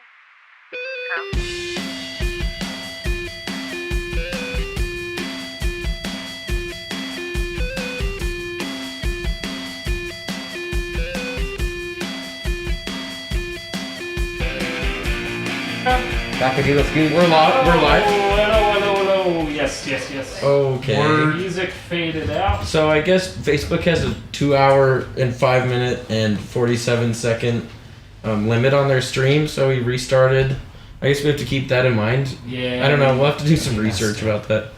But we want to wrap up with some bullshit and some questions, I guess. Jordan, do you have stuff? I lost them all, but I'll get some for you. No, they're here. You lost go them back. all? Well, it started over. How dare you? Yeah. Where'd you put them last? Actually, Josh, question. Becca just wanted to say that she also uses gesso as a white acrylic paint. LOL. So they're the same. It's like they're the same. Oh yeah, I know, and like I think like you think it's like something like exactly. like you would just know. Like I don't know. So thanks, Becca. I appreciate that. You're not alone. I'm not alone. In my learning. We got. Oh no, you're good. We good? It's just a different one. Yeah. We got a question. What are you guys' current creative projects that both y'all are working on right now? Maraud? I was curious about that. You said you were making some music. Yeah, Maraud is it's I don't know, it's power electronics, it's industrial, you know, it's very indigenous based, obviously because I'm indigenous. It's, you know, very much rooted in anti-colonialism, anti-racism, anti-police state, and you know, just kind of falling on, you know, being native, and you know, everything's a lesson. You always get taught something when you do something. You know, and it's another way of teaching and kind of utilizing extreme topics and pairing it with, you know, extreme sounds. Nice. Yeah, so I'm interested kind of in how you see your ideology bear out in the sounds you make. Given, especially that it's instrumental, right? It's hard to... there are vocals. Oh, there are. Yeah, I just overprocess them. Oh, like super distorted and shit. Super distorted, reverb, flanger. Yeah. You know, just using not only my voice as, you know, an instrument, but really overprocessing it and turning it into something completely different. Nice. And so, you know, it's I don't like breaking things down in an academic way. It's just, it kind of pisses me off, but you know, it apologies. Yeah, no, it's fine. You know, sometimes you gotta do it. It's a way of, I guess, miming information overload and how you have to pick through everything and really listen hard. Fuck yeah, I got that. I feel that. Before you can. Yeah, man. You have to actually, you know. Yeah. Really disregard what you know about music. I mean, the stuff I do, there may be a lot of melodic elements at times, but that they drone on. You know, and it becomes eventually a wall of sound. And right. I've actually seen things where they talk about if you repeat a sound enough times and you get that sort of droning effect, that people kind of like become numb to it, and it's a weird headspace to be in. Absolutely, and that's where you can, where I especially love fucking around. Absolutely, yeah. Creating absolute dissonance within that, further, you know, disrupting everything. I mean, it's not chaos. There's an order to it, but it's one you have to pay attention to very, very, you know, carefully if you really want to know what's going on, or don't. Like, I don't give a fuck. You can listen to my shit or don't. You know? I'm creating it because I need to. You know, it's very steeped in, just being, once again, just, I have to go back to it, being native. Song is a part of everyday life, Hundreds of years ago, we'd sing when the sun rose. We'd sing for a good, good food, good hunt. Hell, sing to get laid, sing to, whatever. There was a song for everything because that's a part of communication. That's a part of, life. But it's... Art is definitely a tool that is necessary for, furthering healthy, critically thinking ideologies and beliefs. Fucking A. Why is that? Because it's universal. Yeah. Have you ever read about a culture that didn't have some sort of musical language?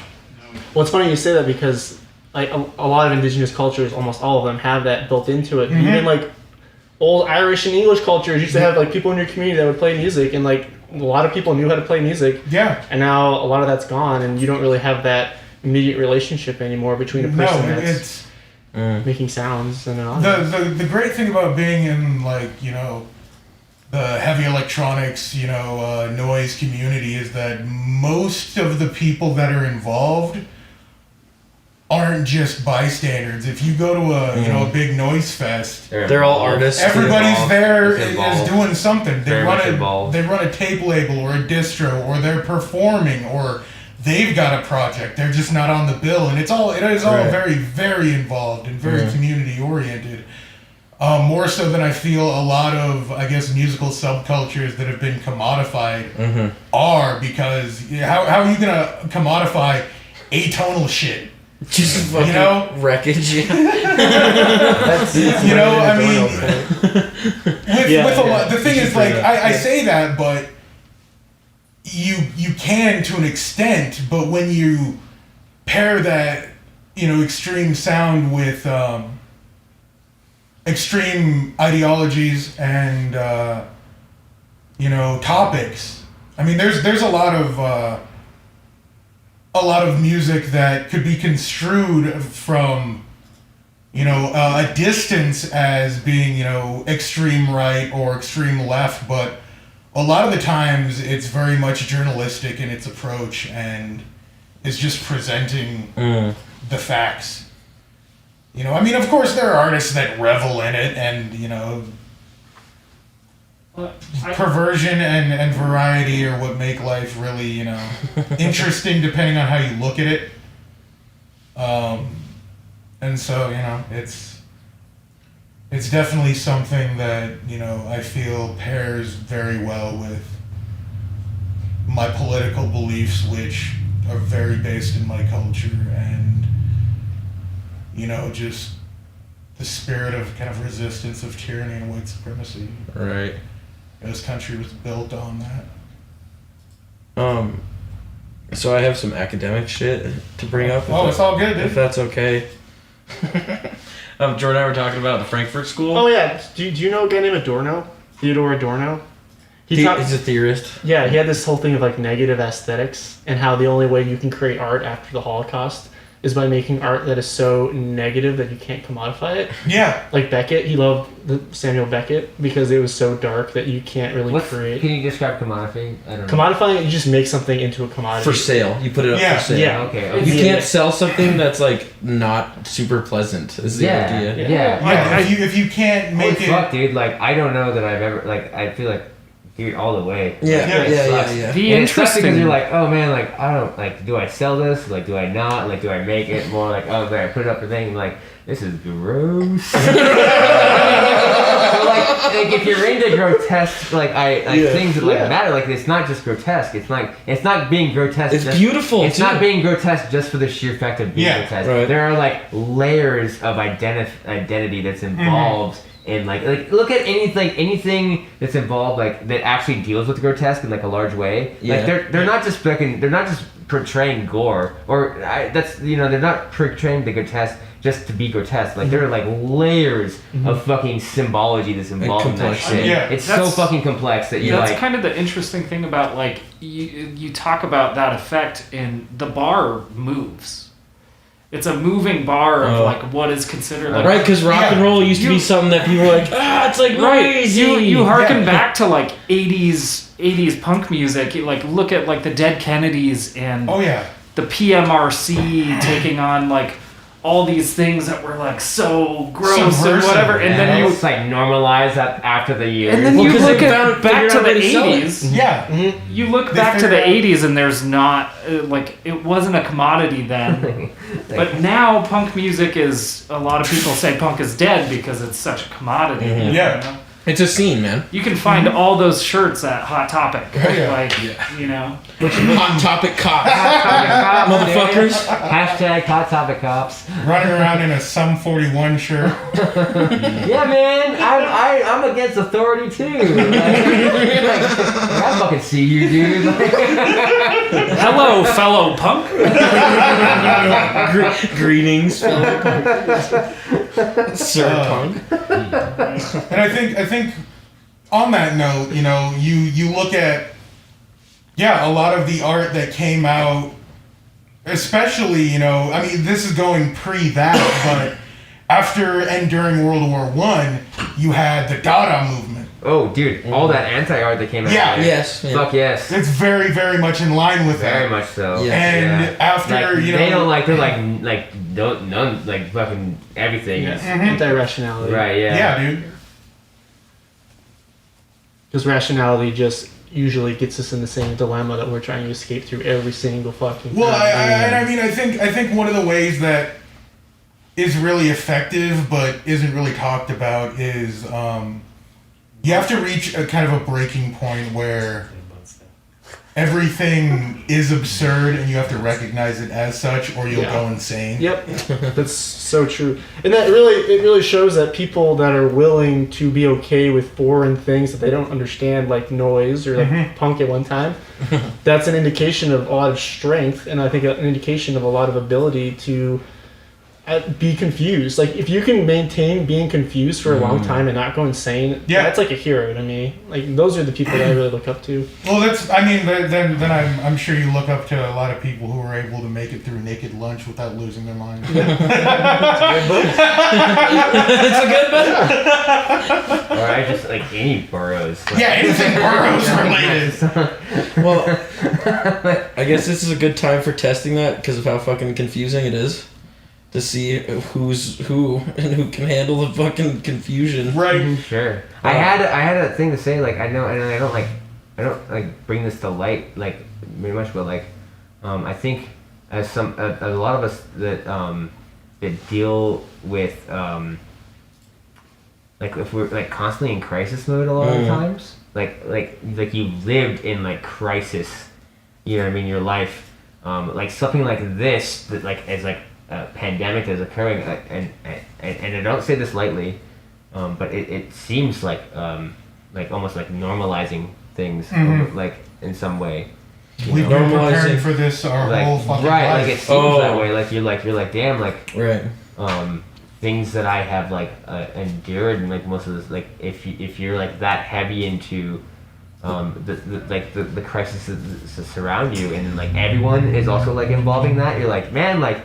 Welcome. Yeah, welcome. Like, I'm not trying, and again, like I don't want to minimize the things that people are going through. Other people's experiences. But when it comes down, I don't mean. That's what I really want to like. I don't want to.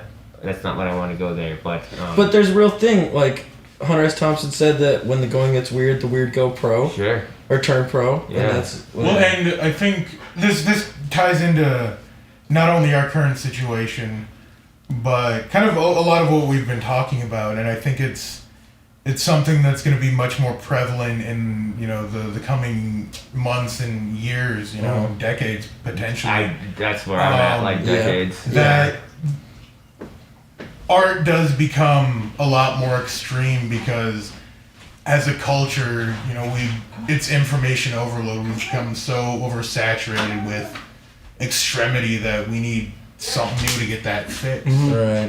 You know, or it has to be something so opposite and so attention diverting that we absolutely forget about the Right. The scary thing is that's so fucking hard to do now. Like, to really shock people or to really be extreme. The desensitization that's involved with that. Yeah. Right? Yeah. Even like as someone as dark artists, like you you follow a lot of dark art and as someone just involved in that, you know.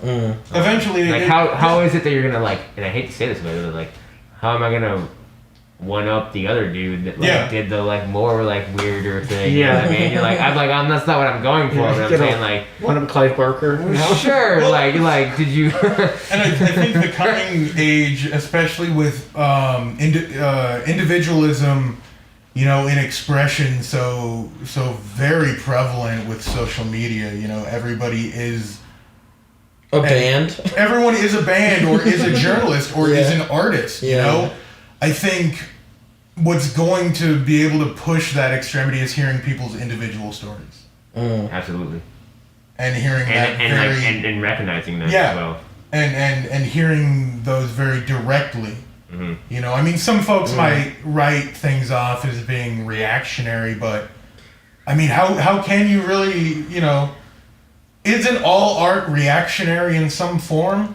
Or shouldn't it be? Definitely. Well, I mean, honestly, when you're driven to create art, it's in the fashion we are today. Not talking about, you know, the everyday art that, you know, what most would consider folk art now, but things that you would do that are considered artistic in your daily life back in the day. Right now, I feel that by going out and actually, you know, recognizing that, everybody's got their story, but mine's important to me, and I don't fucking care. And if, you know, the more people do, which is what a lot of people are doing now during these protests and during this whole situation, you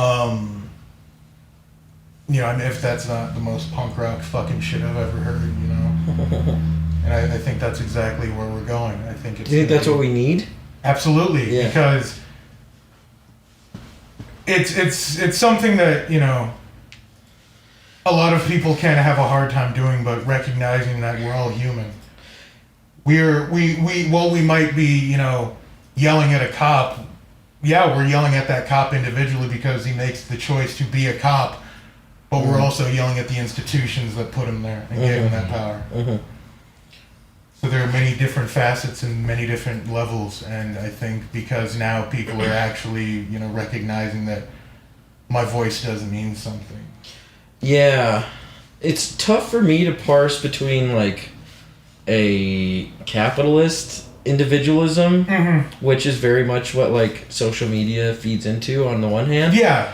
And then also what I would call, like, a more genuine individualism, which is one that says, like, I need to take care of myself, and I need to tell my story. Yeah. And, like, well, it's weird because individualism has a line. Like, it does. And I think what really, really is pushing it is that right now there is a lot of online censorship. There are a lot of there are a lot of things a lot of stories that aren't being told, and you know, some of the I mean, it sounds a little cliche, but some of these artists are, you know, making their first debut on the streets. Yes. Wow, that's we should sit on that one for a minute. Do you mean new artists? That I'm talking about people who want to have their voice heard, you know, the art of living, the art of protest, the art of resistance, and like the art of putting your body on the line. Not Absolutely. ever, like, having that, you know, never feeling you had that capability or that power. Right. That's a real thing. You know, that shit. I mean, if you want to get down to it, and you know, it's a performance art. Protest this one? Yeah, I think you're right. Yeah, you know, what did we used to call them back in the day? Flash mobs. You know, those, you know, some of those were done in protest to things. It's a form of, you know, performance art. Sure. Yeah, I mean, and then the state makes an appearance too. Yeah, dude, it's a collab with the state. Split civilians and the state. It's a play. It's a play between the. And the unfortunate thing is that you got people with lots of money that are viewing it exactly like that. Yeah. And then waiting for the check to come in. Yep. Yeah, check. You can buy this split, but it's only gonna go to one half of the artist. The other artist is just like not gonna get. They're not gonna get any of this. Yeah, man, can't fuck them on their proceeds. Yeah, dude. Oh, what a fucking absurd way to look at that, but that's fucking hard facts. Heavy. How long have you been going? We're going on 2.5 hours here, so maybe we should. Oh, gosh darn! Josh. Oh, yo. Do we have other questions at all, or? Yeah, I do. Because we didn't finish with that one with We never Josh. even got the Josh. Yeah. we got talking. Have you been doing anything since you got back, or you just been? Oh, absolutely, yeah. So at the moment, I'm trying to gather the entire experience to out in the art. Because again, like I was out there to do art. That was what I was going out there for, and I tried to encompass that as best as I could.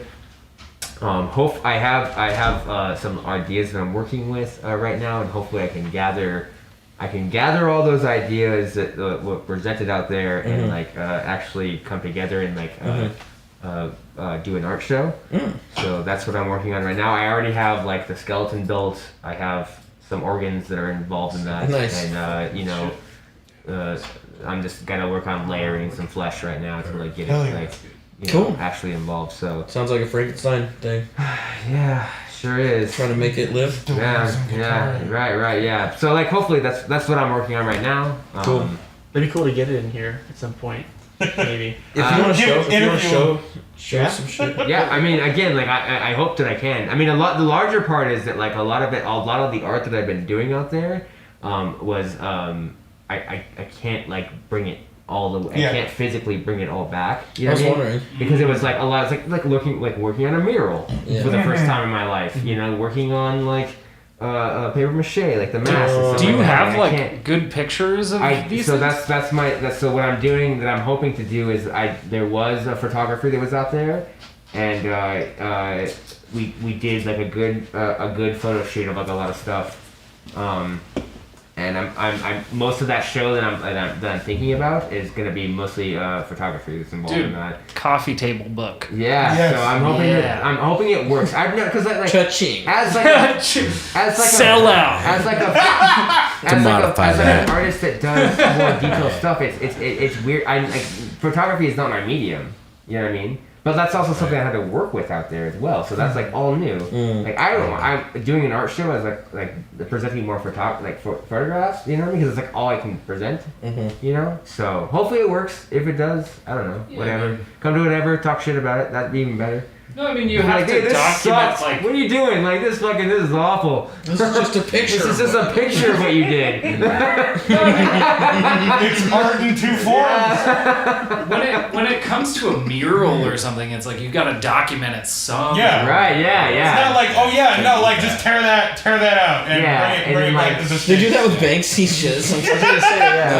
We'll take this whole brick wall. by brick. We'll take this whole banana. But you can't tear out a wall of an 18th century built castle and just be yo, I'm Says who? Says no balls. Says the person that owns the castle. He was no, you can't do that. I already asked. Can I take this Can I wall bring with this me? wall with me? No. Just gonna check that wall on the plan. Yeah. Sorry. I'm an artist. They're this weighs a lot of tons. That's gonna be really expensive. Fuck yeah, it's heavy. Have you seen that shit? Look at that. It's some heavy heart, man. I'll tell you. This kind of piggybacks off that, Josh. But what was your favorite piece of art that you made in France? Damn. Oh shit. Let me. Okay. Yeah. I would definitely say the plague mask that we did. Because we worked on that together, as all the people that were doing in the residency worked. They made their own individual plague mask, plague doctor mask, and then we wore them and we did photo shoots with the plague mask.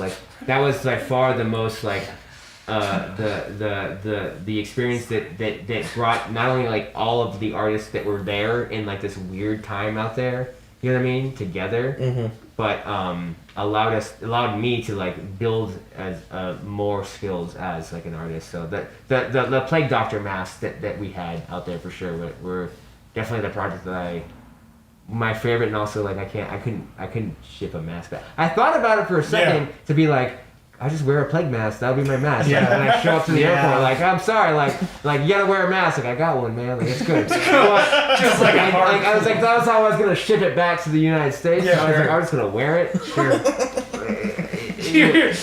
I knew better. Like it was like I was like, no, dude. Like, you're just like walking through like one of the restaurants in the airport, and you're like knocking things over. Like sorry, but you know, I got a mask on, so I'm safe. Like smack someone in the face, you're like, I'm a doctor. I'm a doctor. So someone gets too close, you're like, who goes there? Smack him. Beat him. Is there more? That's actually the last question. But I did want to ask. Maybe this will be the last question. Bail me out. How did you guys come to and God damn it, Tyson. Tyson, stop laughing. Sorry, I'm disturbed. Thank you. How did you guys come to a consensus on all making those masks? Because it begs the question of how you guys all communicated as a cadre of people, of artists. Can you restate that? How did you? What are you talking about? Why did you guys? You knew it was coming, didn't you? How did you guys all know? Who decided to all make masks? So again, like I think I mentioned this earlier. Like there was another artist out there that just made one. He's like, you know, it would be fucking funny. Yeah. Or like, what would be cool? Like he just made one, and then we're like, that's actually a really good idea. Nice. And then like we ended up doing like group photos all the time, and then like they're like, man, like if we all do a group photo out this, like it'll be cool. Yeah, and like all of us as artists who are out there, like man, like this is like, so we're like in some way like working towards this, you know. I only made one mask. A lot of them like made like multiple masks out there, but like the mask that I made, I was like I was just like destroying it the whole time, and then like, fuck man, like I don't know what I'm doing, like I've never done any of this. Paper mache, like just like wrapping shit and like fucking layering shit, fucking peeing on it and being like, I don't know, like this is like fucking whatever works, you know. My pee doctor mask. So more like pee. Dude, you could make the next Metallica album cover. I fucking hope not. They had the one that was like piss and blood, and then like. that was a low cut, man. Hey, I'm just saying, like on 2 of their albums, they used one that was like piss and blood, and then they used one that was like cum and blood. I think. Blood? Okay, I see. Yeah. Right, maybe I missed the reference. Load and reload, dog. Look it up. Oh no. Right. No. Keeping the scene alive. We can talk about for days how that album sucks. No Metallica album will ever beat Lulu, though. Lulu's the best Metallica album. Okay, that was actually like. Are we talking? Yeah, it's actually fucking. No, I don't like it, but it's fucking. It like you have to admit they went out on a limb to make it. Big time. I don't know. Like their last one. It became a meme because there's like one lyric. It's like basically who's it? Velvet Underground. Lou Reed. Who did that? Yeah. He did all the lyrics and stuff. Metallica did the music. Yeah, no. So all the memes came from James Hetfield like singing his lyrics, and he was like, "I am a table" or some shit like that. It's like. Look it up, Lulu. Yeah. I didn't know about that. Yeah, don't look that like up. Awful. That's funny as shit. Save yourself the time. It's so sad for. Honestly, I mean, you can say it's bad, but they took a chance on it, at least, you know? Oh, I heard Metal Machine music. It wasn't the same shit, yeah. Really? No. They already have billions of dollars. I was gonna say. I hope really? so. I hope so too. What's Don't that? you Do you like that album? I've never listened to What, it. Lulu? No. Metal Machine music? Yeah, it's good stuff. Yeah. Okay. Yeah, I mean, it's drone noise shit. Yeah. And some say it was Lou Reed, like, because he was hanging out with, like, Lamont Young and, like, all these other New York experimentalists, like, that vibed in. And others, and I personally believe it was just a big fuck you to his record company. Sure. Like, you need to make one more album. Like, Yeah, he's like, okay, dude. Noise! Yeah. We have one more Modify question. that. Should we pinch it off after Yeah, that? let's pinch it off. After that. Clean release. Clean release and flush. Josh, what was the biggest culture shock you experienced in France? Also, favorite food you ate there? Oh, dude, cheap wine and baguettes. Cheap wine and baguettes. Right in the ears. Yeah. Culture shock? Yeah. As far as culture shock goes, I don't know. I didn't really experience that, to be honest. Like I don't mean to say that in like a. You were at like a retreat kind of thing. Yeah. Sure. Yeah. I mean, even though like even when I was in the small parts that I was in, like I at one point I did go to like a suburb of Paris. You know what I mean? So that was like the most culture that I experienced. That was like right when I landed. You know what I mean? Actually, our good friend Shane. Helped me get like into that area, you know what I mean? Like he had a friend up there. I was like, okay, I'm gonna go down. Like that was the most culture I was experiencing. I had one fun experience, I would say, where like, oh man, I actually have to say this. So like, I never like you think like, oh man, like what do you do? And like I just like experience pop culture and shit like that. You know what I mean?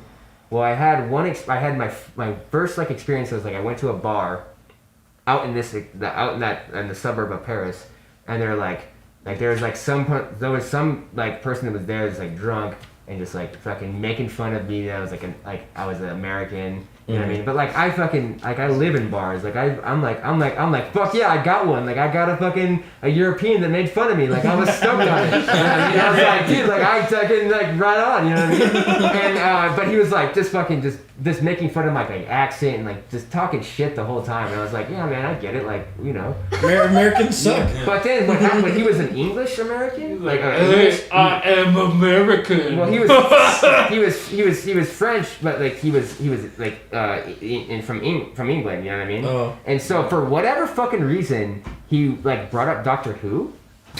Okay, Doctor Who's dope though. And I was like, yeah, and I was like, no, dude, yeah, me too, man. Like I like Doctor Who, and he's like what? And I was like, no, dude, like yeah, man. Like who's your favorite Doctor? And like the whole conversation just like de-escalated. Like it was like this like high tension, like fucking they're making fun of me, like I'm a shitty fucking American that had like a fucking dumb accent, and then all of a sudden like my fucking nerd came out and they're like, oh no, you're good. Okay, but we all like it just like de-escalated a minute to like and like we're like fucking talking about episodes and like we all know the answer to that question though. It's David Tennant. No. Who's yours? I would go with the 8th Doctor.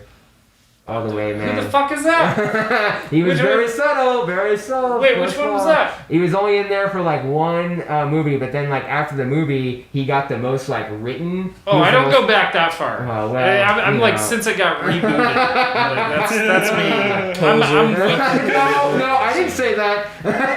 I did. Yo, I'm I'm a Doctor Who poser. Yeah, I watched like 3 seasons of the new thing. I only like Doctor Who for the theme. Alien Derbyshire is awesome. But anyways, it was just funny to be like, there was like somewhat of culture that was involved in that, and then immediately I was like, dude, I never thought my nerdom would like de-escalate the situation. It saved you. Never thought being a nerd, it saved my ass. It saved me. Like it didn't it was no real threat that was involved. Your nerdiness disarmed a bully. Yes, that's what happened. Yeah, it wasn't like you were about to get mugged. You pulled out your Pokemon cards and he was like, oh, you too, fuck yeah! And I was like, no, man. That's what happened. It was great. That's great. All right. Don't forget our plugs. Oh shit, we have to plug. Plug it, dude. I don't think that many people are. Plug it right here on camera, dude. What now? That's gonna be a whole different stream. How many donations? No, we got 20. We got 2 people donated. You want me to tell you? I don't know. Oh yeah. B Alpert. Sorry. Yeah. I don't. Do we want to name? I don't know. Yeah, well, we had some donations. Thank you for your donations. Again, those are going toward. Oh shit! What did we decide on? Black Visions. Yep. Yeah. On the recommendation of Minnesota Freedom Fund. Yes. So shoot us some of those if you want to send your money there. Thanks so much to Josh Paulsen, Maraud, Tyson Kreider, Ty Herman, Jordan Finn, Brock's over there hiding. And then our friend Eric Tonis is doing a lot of work on the website waste-division.org. Patrick. You've seen him in the chat. You've seen him in the chat. He's trying to appear He's like stoking it an up. audience. Yeah. Check out Waste Radio, our podcast network. Cooper for illustrations. Cooper. Yeah. Okay, this break screen is fucking. Thank you. Yeah. So That's Cooper great. drew up that picture of the house for this, and it's really good. I don't think I'm really forgetting too many people. Check out Josh's stuff. Yeah. Check out both these guys. Yeah, I Hey, guess. Wes. Yeah. And Wes. Yeah, Oh, did I say Wes? I don't know if Wes you said Urbaniak also played. Thank you to Wes. Yeah. Yeah. Search for their pages and all that shit. Give us money. So Yeah, on the broke out socials, his- on all the we need socials. food. Cool. Do we need to Awesome. talk about next 2 weeks? Oh, in 2 weeks we're gonna have maybe Mary Kate Teskey, and is Bull Market gonna be doing that one? Yeah, that's up to Tyson. Is that I think we'll see. okay? We're gonna I'll see. crossed. I'm gonna count my channel. TBH. Okay. TBH. Cool. So yeah, we'll have some sort of musical guest next time. Yeah. See you in a couple weeks. Thanks, everybody. Stay safe.